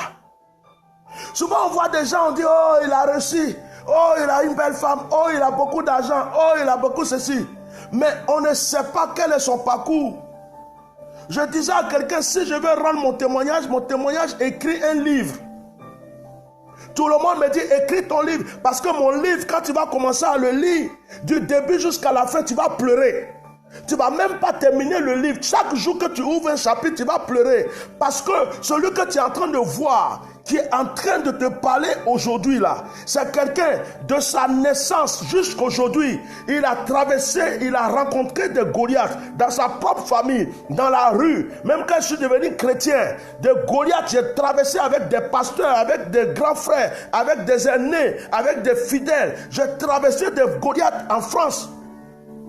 Jusqu'à ce que des collègues, des pasteurs, des grands frères, des pères, quand ils ont appris que j'étais en Europe, détruisent ma réputation en Europe, sans même savoir ce que je vivais. Ils ont détruit ma réputation. Tous les blancs, les églises qui étaient en train de me recevoir ont fermé les portes.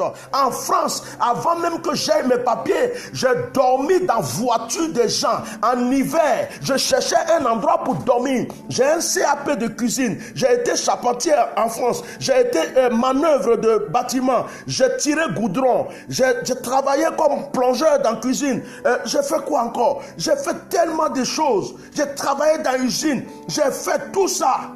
J'ai été videur de boîte, agent de sécurité, maître chien, sécurité dans le magasin. Qu'est-ce que je n'ai pas fait?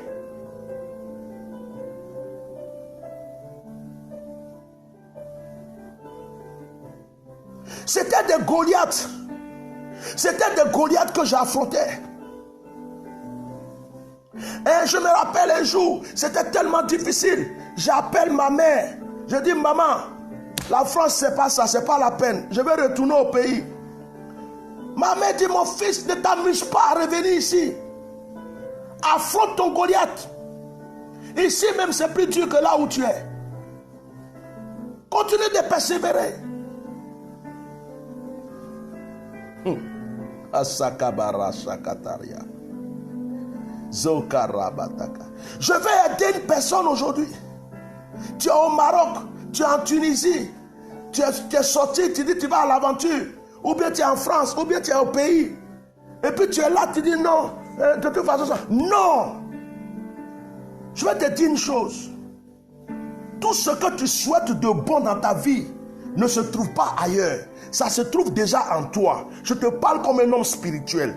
Tout ce que tu souhaites, le bonheur que tu veux, la grandeur que tu veux, le mariage que tu veux, l'élévation que tu veux, toutes ces choses en fait sont déjà en toi. C'est par ton attitude, par ta mentalité, par ton comportement que tu vas faire ressortir la chose. Mais si tu te décourages, mais si tu t'abats, mais si tu laisses tomber ton combat, ces choses ne sortiront jamais de toi. Il y a des gens qui sont morts avec leurs rêves. Pourtant, leurs rêves pouvaient se réaliser.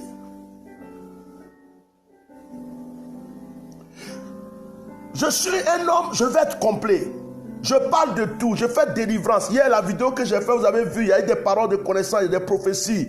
Je prie pour des malades, il y a des démons qui sont chassés. Je parle contre ce qui n'est pas bon, l'injustice. Mais je dis la vérité aussi. J'aime coacher. Il y a des musulmans, je coach. Il y a des païens, je coach. Il y a des chrétiens, je coach. Je peux coacher quelqu'un qui ne fait rien dans sa vie pour qu'il soit quelque chose demain. Parce que je sais d'où je viens. Tu as quelque chose dans ta vie. Tu as quelque chose dans ta main. Tu peux faire valoir cette chose. Certains avaient des terrains. Certains avaient des terrains. Leurs parents avaient des terrains où ils pouvaient faire champ de maïs. Ils pouvaient faire simplement champ de maïs. Avoir cette vision pour dire, moi je vais faire le maïs et je vais l'importer. Je vais faire l'import-export de maïs. Je vais envoyer du maïs par exemple en Europe. Et puis quand j'envoie le maïs ou dans tel pays, quand j'envoie le maïs en retour, je ramène tant. La personne pouvait déjà faire pousser son maïs. La personne pouvait déjà faire pousser son maïs. La personne pouvait demander, même faire pousser même un peu seulement. Après, dans un peu, là, il prend, il fait pousser un peu. Après, il prend, il fait pousser un peu. Un jour, il va voir un banquier ou quelqu'un pour dire, regarde, je n'avais rien, voilà tout ce que j'ai fait. Maintenant, je veux que tu m'aides. Voilà le projet que j'ai dans ma tête. Même s'il y a un qui t'a refusé, il y a deux qui t'ont refusé, il y a trois qui t'ont refusé, il y a un qui va croire à ton projet. Dieu va toucher son cœur par la prière. Il va t'aider et tu seras quelqu'un qui est en train de voyager de nation en nation parce que tu es en train d'exporter un produit.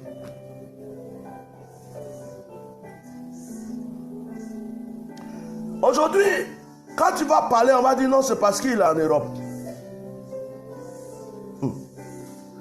Si on pouvait vendre la nationalité, si on pouvait vendre tous mes papiers, pour dire à quelqu'un, tiens, prends tout, donne-moi telle somme, moi je vais aller m'asseoir au pays. J'allais le faire.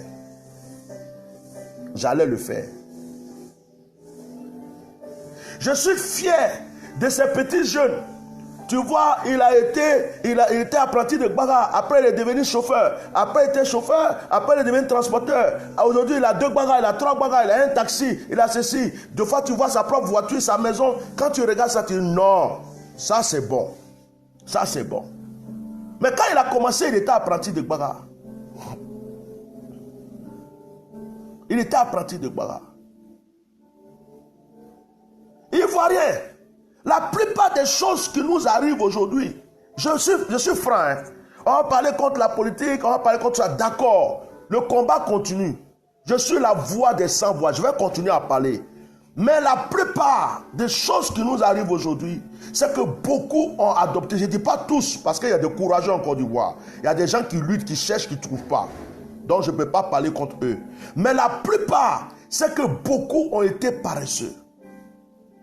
beaucoup ont adopté la mentalité de paresseux. Alors quand tu as la mentalité de paresseux, tu es toujours là en train d'attendre qu'on vienne te donner. Tu es toujours là en train d'attendre qu'on trouve une solution pour toi. Tu es toujours là en train d'attendre qu'on fasse quelque chose pour toi. Donc, dans ces conditions-là, si quelqu'un égorge tes enfants et puis te donne à manger, tu prends. Si quelqu'un vient tuer ta maman et te donne à manger, tu prends. Si quelqu'un vient mettre le feu dans ta maison et te donne à manger, tu prends. Parce que tu as adopté une mentalité de paresseux. Tu as adopté une mentalité de quelqu'un qui est là, qui attend toujours qu'on lui donne. Tu ne veux pas produire. Tu ne veux pas vaincre le Goliath. Tu ne veux pas combattre le Goliath. Il y a des pays qui étaient plus pauvres que la Côte d'Ivoire. Mais aujourd'hui, regardez, ils trichent. Ils trichent la Côte d'Ivoire et puis ils s'en sortent. Je suis allé au Burkina. J'ai vu des jeunes digués qui ont commencé, qui faisaient comme les digués ivoiriens. Ils chantent comme les digués. Ils veulent faire comme digués Arafat, tous les digués ivoiriens. Les Maliens aussi, il y a d'autres qui le font. Mais c'est parce que ce qui se passe en Côte d'Ivoire les plaît. Ils prennent ça. C'est comme si vous êtes la Côte d'Ivoire, c'est comme si c'est des stars, c'est comme la Côte d'Ivoire et leurs États-Unis.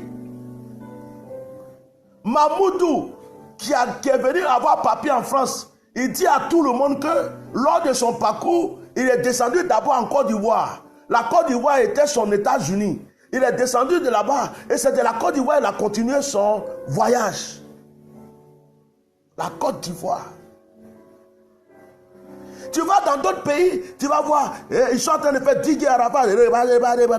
Ils font à leur manière, c'est rigolo, c'est pas intéressant comme pour les Ivoiriens. Le coupé décalé, tout ce qu'on chante, nous, c'est comme si c'est dans le sang des Ivoiriens. Eux, quand ils chantent, tu sais qu'ils sont en train de copier. Mais ils s'en sortent. Ils s'en sortent. Ils s'en sortent. Donc, c'est bien qu'on attaque le politique. C'est bien qu'on attaque le gouvernement. C'est bien qu'on attaque ceux qui sont au-dessus parce qu'il y a des choses qu'on ne comprend pas, on n'accepte pas et on n'acceptera jamais. Mais pendant qu'on est en train de leur dire la vérité, il faut changer vos mentalités. Il faut affronter ton Goliath. Parce que la preuve même, quelqu'un va s'élever aujourd'hui, comme le combat qu'on est en train de mener. Quelqu'un va dire, je vais créer un mouvement pour parler pour le peuple. Ils vont être là, assis chez eux à la maison. Ce mouvement-là, lui là même, on va voir ce que ça va donner. Ça là même, peut-être ils vont le tuer. Moi, je ne mets pas mon argent dans ça. Moi, je vais. Ils vont rester là. Mentalité de paresseux, mentalité de lâche, mentalité de, comment dirais-je, de peureux, mentalité de des gens qui n'osent pas. Mais c'est là que je me pose la question, est-ce que les gens pensent à leurs enfants même?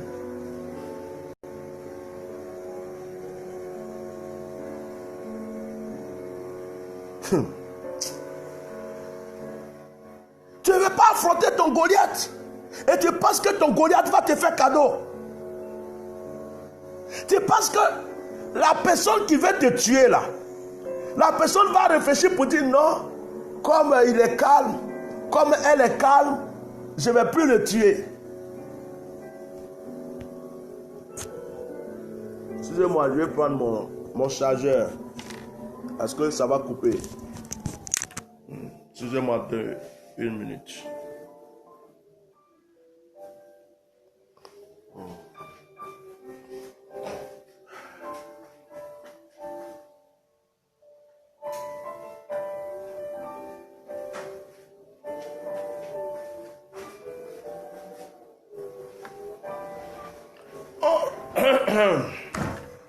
Jehovah, tombe pas. Tombe pas. C'est pas le moment. Ok.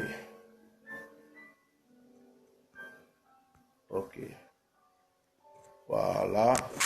Excusez-moi, ça va changer un peu parce que j'ai mon chargeur, je vais le mettre.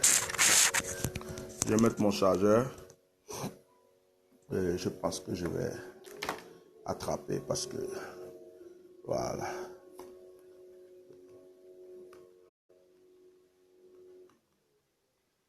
Oh my God, c'est pas le bon. Bon, veuillez m'accorder, partagez la vidéo, veuillez m'accorder. Je prends le bon fil.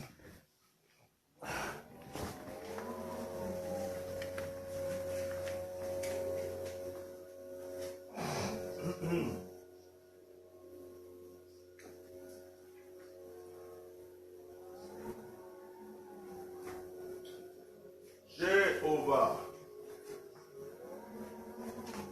Ok. Ok. Thank you, God.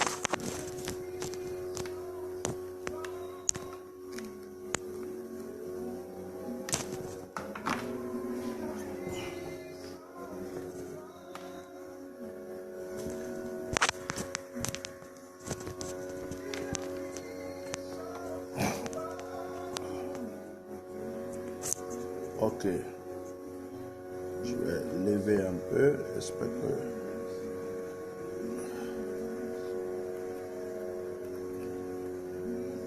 Voilà. Nickel. Bon. On s'efforce à nous donner un peu de temps.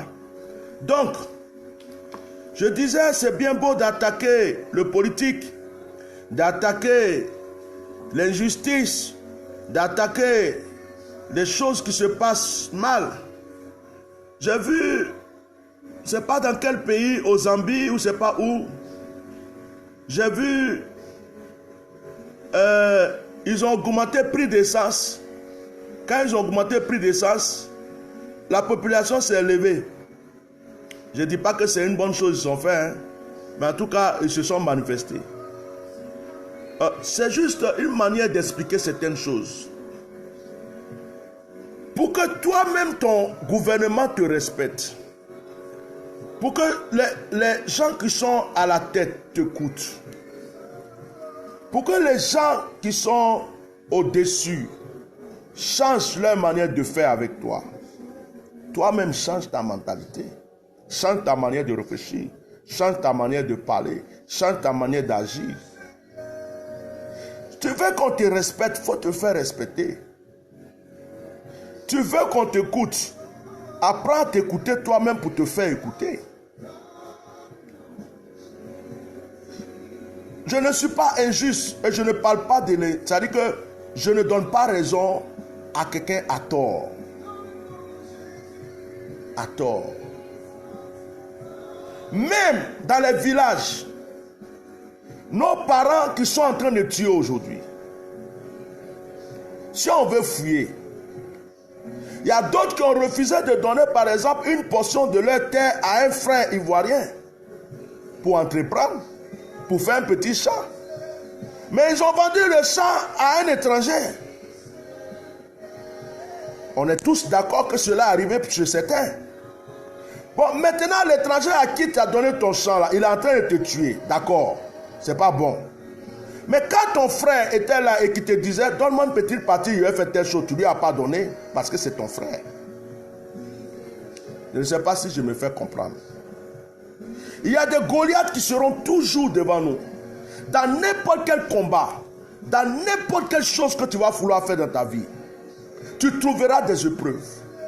Mais ta plus grande force, c'est ta mentalité. Ta plus grande force. Tu dis, je vais être un pasteur. Tu vois un grand pasteur qui est dans le monde entier. Tout le monde parle de lui. Tu dis, waouh, ce pasteur-là, Dieu l'utilise. J'aimerais être comme lui, vraiment. Mais tu sais combien de temps il a jeûné? Tu sais combien de temps il s'est sacrifié? Est-ce que tu connais l'histoire de Tibi Joshua? Tu connais l'histoire de Tibi Joshua? Donc, je suis venu dire à quelqu'un aujourd'hui, ne laisse pas tomber ton combat. Ne laisse pas tomber ton combat. Dieu a mis quelque chose dans ta tête. Tu es convaincu que cette chose-là, tu veux la faire. Ne laisse pas tomber.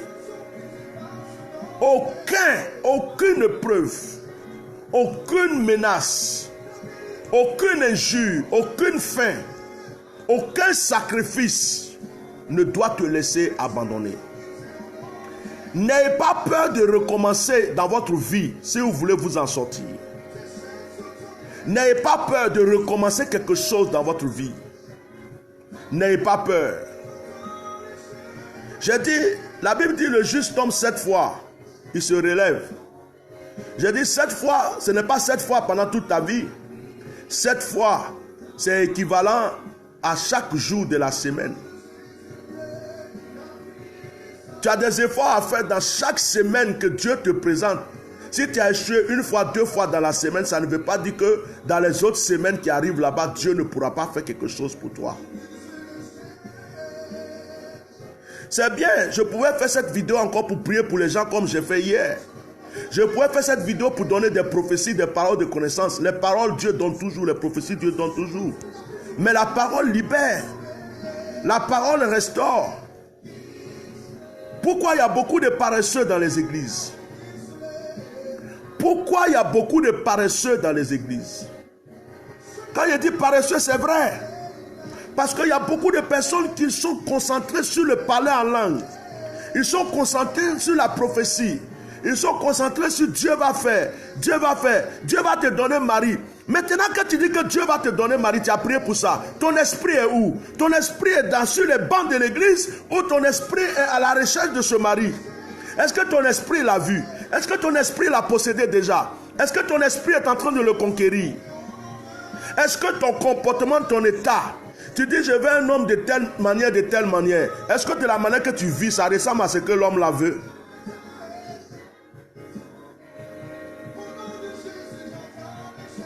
Amen. Je vois qu'il y a mon frère Bolou qui est là. Amen. Bien-aimé, je lance ce message. Depuis quelques jours, je m'assois et puis je dis, et tiens, ça fait des trentaines d'années, tu sais Dieu. Tu n'as jamais fait certaines choses. Tu es toujours là, tu pries pour les gens. Et aujourd'hui, tu te lèves. Tu es la voix des sans-voix. Tu es en train de créer un mouvement. Tu es en train de faire les papiers, tout ça. Et je me dis, mais s'il n'y a personne, si les gens dans leur esprit, ils se contentent de ce qu'ils sont, il n'y a personne pour mettre sa main dans le feu. Il n'y a personne pour dire non. Je crois en ceci, je crois en cela, je vais soutenir. C'est grâce à ce mouvement peut-être qu'on va entendre ma voix un jour. C'est grâce à ce mouvement que si jamais il y a un problème dans ma famille, je peux parler un jour. C'est grâce à ce mouvement que s'il y a des problèmes quelque part, un jour, on peut entendre.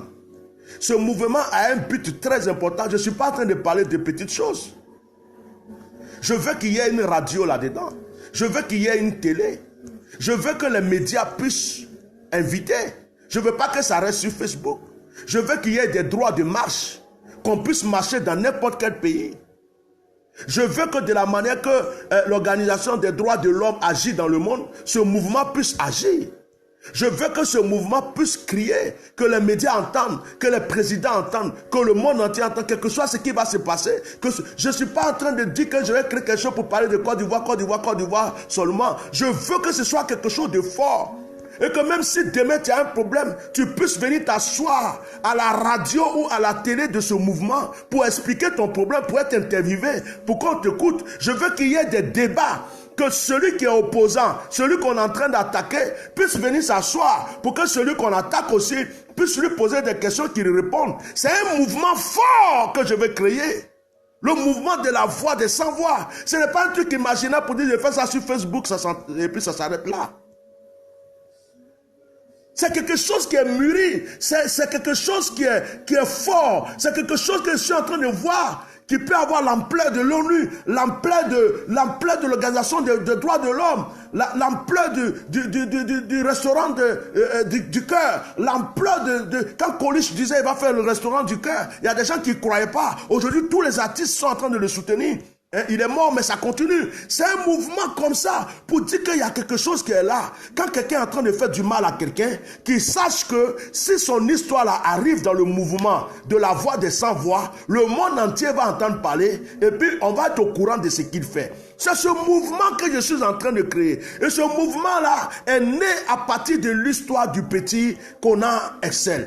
Quand Dieu a fait que cette histoire m'a fait mal, que je suis rentré dedans, c'est ça qui a bouffé mon cœur. Et j'ai dit, ce mouvement sera créé. Ce mouvement n'a rien à voir avec mon ministère pastoral. C'est un mouvement. Mais aujourd'hui, il y a des gens qui vont crier, mais demain, ils seront là pour ça.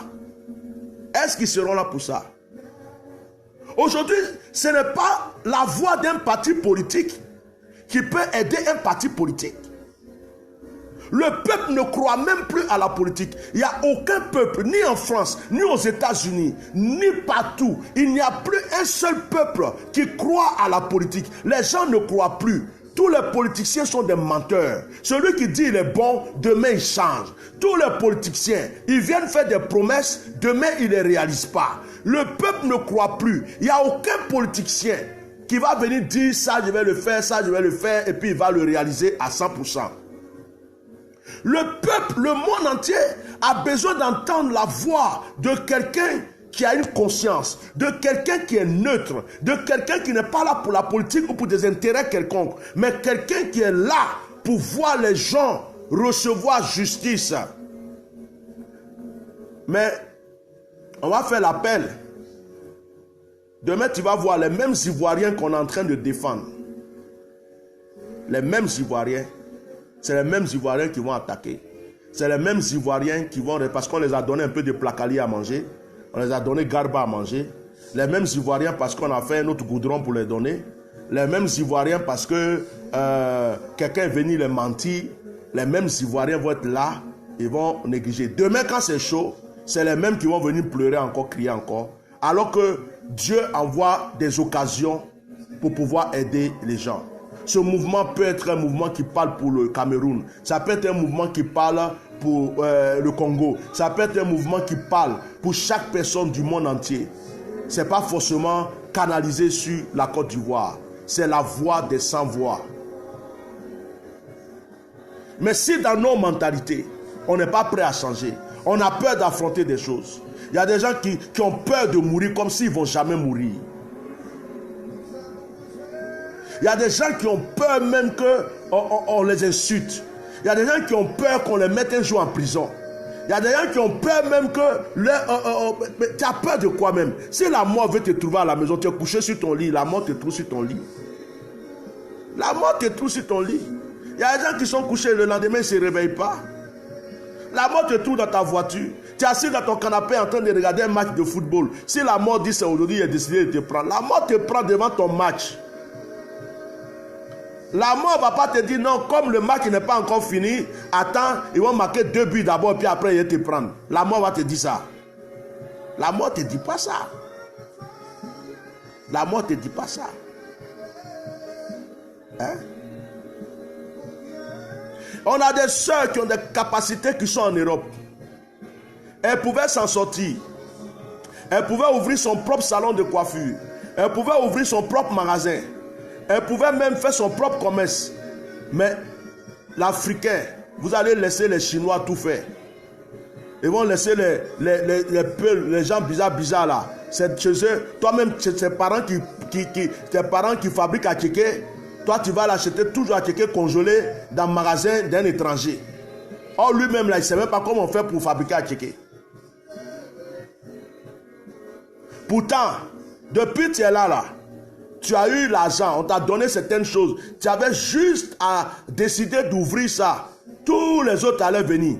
Mais ce qui est mauvais, c'est que les Africains aussi, quand ils vont apprendre qu'il y a une soeur ivoirienne, ou bien une soeur camerounaise, ou bien une soeur temps qui a ouvert ça, au lieu de te soutenir, non seulement ils vont t'attaquer, ils vont te critiquer, non seulement ils vont dire que tu fais le malin, d'autres même vont faire sorcellerie, d'autres même vont aller chercher des marabouts, des trucs contre toi. Maintenant, il y a un autre groupe, et ces crédits seulement, ils vont venir chercher pour te faire tomber. Parce que l'Africain a cette mentalité, il ne veut pas changer. La mentalité de donner-moi, la mentalité de habiller-moi, la mentalité de tant que je peux dormir tranquille, ça va aller. La mentalité, cette mentalité est celle-là qui est en train de nous tuer. Cette mentalité fait qu'on a des Goliaths devant nous, on ne peut pas les affronter, on fuit les Goliaths. Tu es venu en Europe, tu es en train de laver les vieilles, tout ça. Mais tu as lavé 1 an, tu as lavé 2 ans, tu as lavé 3 ans. Dans ton argent, ton salaire là, pardon, tu as mis 200 € par mois, tu veux dire même 100 € par mois à côté. Au lieu d'aller acheter bien, d'aller dans les maquis africains à Paris pour faire le show. Au lieu d'aller acheter des habits pour prendre photo pour mettre sur Facebook, pour dire à tout le monde, je suis à Paris, je suis à tout. Tu mettais l'argent de côté un peu de petit à petit au lieu de faire le malin. Et puis demain, avec cet argent-là, tu sais coiffer. Tu ouvres ton petit salon de coiffure africain.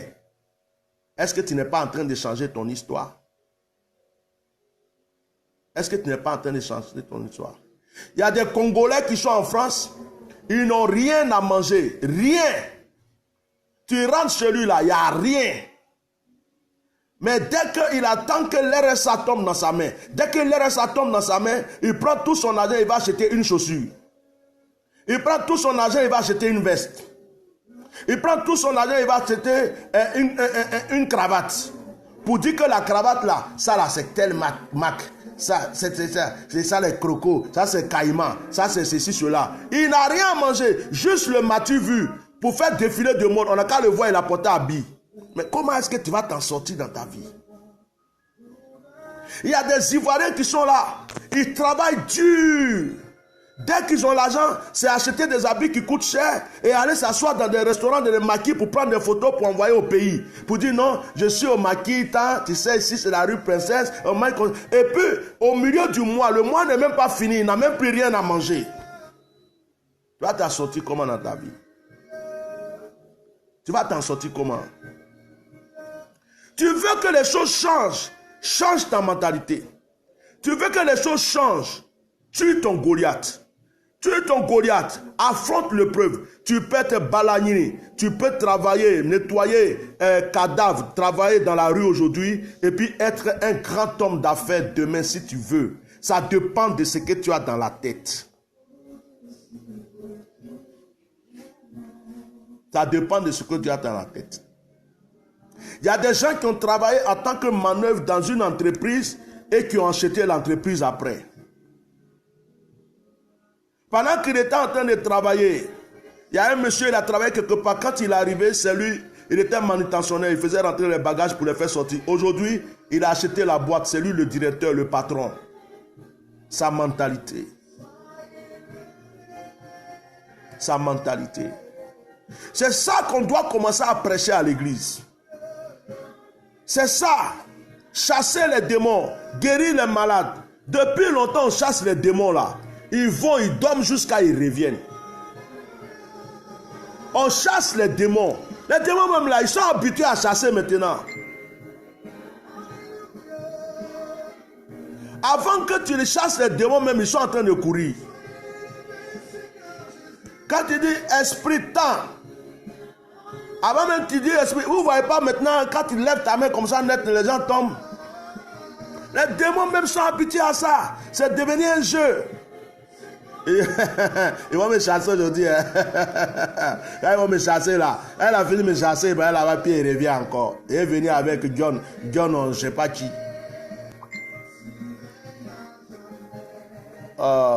Les gens, ils ne savent pas sur en direct. Partagez la vidéo s'il vous plaît. Les gens ne savent pas sur en direct. Ils m'écrivent pendant qu'ils parlent. Ça me fatigue. Ça me fatigue ça. Je ne sais pas, le direct, je suis en direct. S'il te plaît, on va parler après. Il faut avoir un but. Tu te lèves, tu dis, je vais être le plus grand homme de Dieu du monde. Tu n'as aucune discipline. Tu n'as aucune discipline. Tu ne pries pas. Tu ne lis pas ta Bible. Tu n'as pas des heures de prière. Tu ne poses aucune action prophétique. Tu n'as aucun contact particulier avec Dieu. Tu te bases sur la prédication des gens, ou bien toi-même ta prédication, tu dis, ouais, je suis un beau parleur, donc je suis un bon serviteur de Dieu. Tu vas t'arrêter en chemin, mon petit, tu vas t'arrêter. Tu vas t'arrêter. Un serviteur de Dieu, c'est celui qui rentre dans le cœur de Dieu, à qui Dieu présente son cœur. Je ne sais pas si tu as compris ce que j'ai dit. Un serviteur de Dieu, un vrai, c'est celui qui rentre, il arrive à rentrer dans le cœur de Dieu pour que Dieu lui présente son cœur.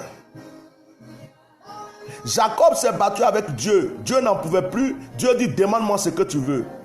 Ça, c'est une grande étape du serviteur de Dieu. Dieu ne t'appelle pas pour te rendre grand tout de suite. Dieu t'appelle pour que tu tues des Goliaths avant de connaître la grandeur.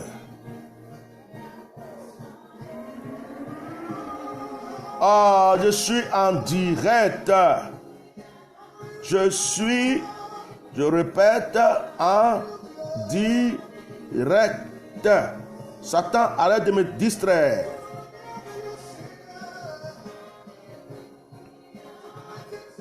Tu dis, je veux être un grand homme d'affaires, j'ai telle licence, j'ai tel diplôme, j'ai telle chose, j'ai tel ceci, cela. Je veux être un homme d'affaires, je veux être un grand homme d'affaires. Mais c'est dans ta bouche seulement, tu es homme d'affaires.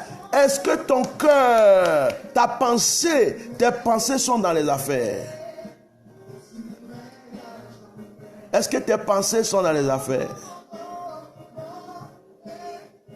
Donc, voici le conseil que comme un frère, je vais vous donner aujourd'hui. Je vais prier, je ne vais pas vous laisser comme ça partir. Je vais proclamer dans vos vies avant qu'on se quitte. Dieu peut changer ton histoire. Qui est en train de dire Amen? Dieu peut changer ta destinée. Qui est en train de dire Amen? Ma brodolo. Un jour, je vais m'asseoir. Je vais rendre mon témoignage de A à Z. J'ai voulu le faire à Casarema. Je n'avais pas eu le temps. Je vais le faire, mon témoignage. Ça va aider beaucoup de personnes. Que là où tu es, le Saint-Esprit te touche. Que le Seigneur commence à ouvrir ton esprit sur ta victoire. Qui est en train de dire Amen? Que le Seigneur commence à ouvrir ton esprit sur ta victoire. Je sais que le Seigneur ne t'a pas donné ce message en vain. Je sais que ce message est en train de booster une personne. Je sais que ce message va changer la vie d'une personne. Ce message va changer le témoignage d'une personne. Je sais qu'à partir de maintenant, tu vas comprendre quelque chose. Il y a une chose que j'ai reprochée à mon père dans ma vie. C'est pourquoi j'ai compris l'importance d'être un papa. Ceux qui ont un père qui leur donne des conseils sont heureux. C'est pourquoi j'aide beaucoup mes enfants. Je les éduque depuis qu'ils sont enfants. Je les éduque d'une manière, je les donne des conseils. J'ai reproché à mon père d'avoir tout eu, mais de n'avoir pas été là pour donner des conseils, pour dire mon fils, fais ceci, fais cela. La vie est comme ça. Tu sais, tu peux faire ça, tu peux faire ça. Quand tu n'as pas un conseil dans ta vie, quand tu n'as pas un père dans ta vie, quand tu n'as pas quelqu'un, un ami, quelqu'un qui t'aime pour te dire certaines choses, tu perds beaucoup dans l'ignorance. Et puis, au moment où tu vas te rendre compte, c'est la vie qui t'enseigne. Près de l'eau, dans la vie, souvent certaines personnes sont obligées d'être conseillées par les épreuves, par les combats qu'ils mènent, par les difficultés qu'ils mènent. C'est ce qui les forme. Je ne veux pas que ce soit les épreuves qui te forment. Je ne veux pas que ce soit les difficultés qui te forment. Je veux que tu saisisses cette occasion au nom de Jésus. Que le Seigneur, là où tu es, le Seigneur change ton histoire. Je vois des hommes d'affaires. Je vois des femmes d'affaires. Je vois des gens en train d'entreprendre. Je vois des femmes en train de se marier. Je pose une question à une femme. Quel genre de mari tu veux? Regarde dans ton esprit. Positionne-le dans ton esprit. Attire-le dans ton esprit. Appelle-le dans ton esprit. Vois-le dans ton esprit. Vois ton mariage dans ton esprit. Vois-toi dans ta robe de mariée. Vois la foule qui est venue à ton mariage. Vois la fête du mariage dans ton esprit. Il faut construire tout ça dans ton esprit. Garde-le dans ton esprit et ne le laisse pas s'échapper. Ça s'accomplira. Oh my pray the Lord. Ne laisse pas ton rêve ne pas s'accomplir. Le rêve que tu as eu, l'idée que tu as eue, les pensées que tu as eues sont des choses qui sont venues de Dieu. Ce sont des choses qui sont en toi, qu'ils se construisent. Mon frère, tu es dans la politique, tu es dans les affaires, tu es un homme de Dieu, tu es un commerçant, ou même tu es simplement un employé, ou tu es simplement quelqu'un, un fonctionnaire. Tu as quoi dans ta tête? Tu as quoi dans ton esprit? Tu as quelle idée? Tu aimerais vivre comment? Tu aimerais voir quoi? Dans quel genre de maison tu aimerais vivre? Dans quel genre de voiture tu aimerais être? Tu aimerais voyager de quelle à quelle manière? Tu aimerais quoi pour tes enfants? Ces choses-là, il faut les mûrir. Il faut les appeler dans ton esprit. Il faut les mûrir. Il ne faut pas les laisser partir. Chaque jour que tu te lèves, il faut les mûrir. Il faut que ça grandisse dans ton esprit. Quand tu pries pas, que ça reste dans ton esprit. Quand tu loues pas, que ça reste dans ton esprit. Vis avec ces choses et tu vas voir que ces choses n'auront pas le choix de venir à toi. Tu es pour le moment employé. Tu veux quoi? Une place de patron. Chaque jour que tu vas au travail, vois-toi dans cette place de patron. Vois-toi dans ce bureau du patron. Vois-toi là-bas. Je te promets, ça va se réaliser. Ma bre de l'eau kasakata rabashiketero. Ijenka bre de l'ada. Je prie pour une personne maintenant qui va dire Amen. Je prie une personne qui va dire Amen. Que l'Éternel te touche, que l'Éternel te saisisse. Aujourd'hui, je ne fais pas du prophétique direct. Je n'appelle pas quelqu'un pour lui dire voilà ce que Dieu me dit. Si quelqu'un veut m'appeler après, hier j'étais chargé toute la journée, j'ai eu des appels jusqu'au soir. Donc aujourd'hui, je laisse quelqu'un qui est touché par l'Esprit, c'est Dieu qui lui envoie vers moi, je le recevrai. J'ai un petit bout de temps. Mais que la grâce de Dieu soit sur ta vie. Que la puissance de Dieu te touche, soit localisée par la force de Dieu. Que tes projets se réalisent. Tes projets de mariage, tes projets de voyage, tes projets spirituels. Que tout ce que tu demandes à Dieu s'accomplisse pour toi et tes enfants. Que la bénédiction de Dieu descende sur toi comme une pluie. Que la bénédiction de Dieu descende sur toi comme une rosée. Le pays dans lequel tu te trouves, États-Unis, France, Canada, Suède, Allemagne, quel que soit le lieu, même si tu es étranger dans ce lieu, que ton étoile brille. Abraham est parti étranger à Canaan, il a possédé Canaan et ses enfants ont hérité. Écoute-moi très bien, écoute-moi très bien. Isaac était chassé de gauche à droite, mais la bénédiction se trouvait à Isaac et la bénédiction le suivait partout. Que la bénédiction soit dans ta vie. Que Dieu t'accorde le travail que tu cherches. Que Dieu t'accorde maintenant le travail. Que le Seigneur t'aide à économiser. Que le Seigneur t'aide à entreprendre. Que le Seigneur t'aide à réaliser. Que les projets de ta vie se réalisent au nom de Jésus. Que ces prières soient scellées dans le sang de l'agneau. Si tu es un étudiant, que Dieu réalise tes rêves, que le Seigneur réalise tes projets. Si tu es un étudiant, tu cherches, tu es dans des stages, tu es dans des trucs, tu veux t'en sortir, que Dieu t'aide à réaliser ces choses. Que le Seigneur vous donne la force de réaliser vos rêves. Que le Seigneur soutienne tous ceux qui cherchent du travail, qui n'en trouvent pas. Que le Seigneur soutienne tous ceux qui luttent pour avoir quelque chose pour démarrer, mais qui n'en trouvent pas. Que le Seigneur soutienne tous ceux qui ont un projet, mais qui n'ont personne pour les aider à réaliser. Que le Seigneur vous fasse des connexions. Que le Seigneur vous ouvre les portes. Que Dieu vous bénisse. Que le Seigneur prenne soin du mouvement de la voix des sans-voix. Et que tous ceux qui sont concernés, Dieu les connaisse à ce mouvement. Que le Saint-Esprit soit avec vous. Au nom de Jésus, passez une très bonne journée. Et partagez cette vidéo pour aider vos frères qui n'ont pas suivi. Partagez dans vos groupes, partagez chez vos amis. Continuez à liker, continuez à, à commenter et partager parce qu'il faut partager dans la vie. Il faut donner aussi à ceux qui n'en ont pas. Je bénis Dieu pour ceux qui sont allés aider les sinistrés. J'ai vu une vidéo aujourd'hui, je vais prier spécialement pour ces personnes. Je vais prier pour ce groupe.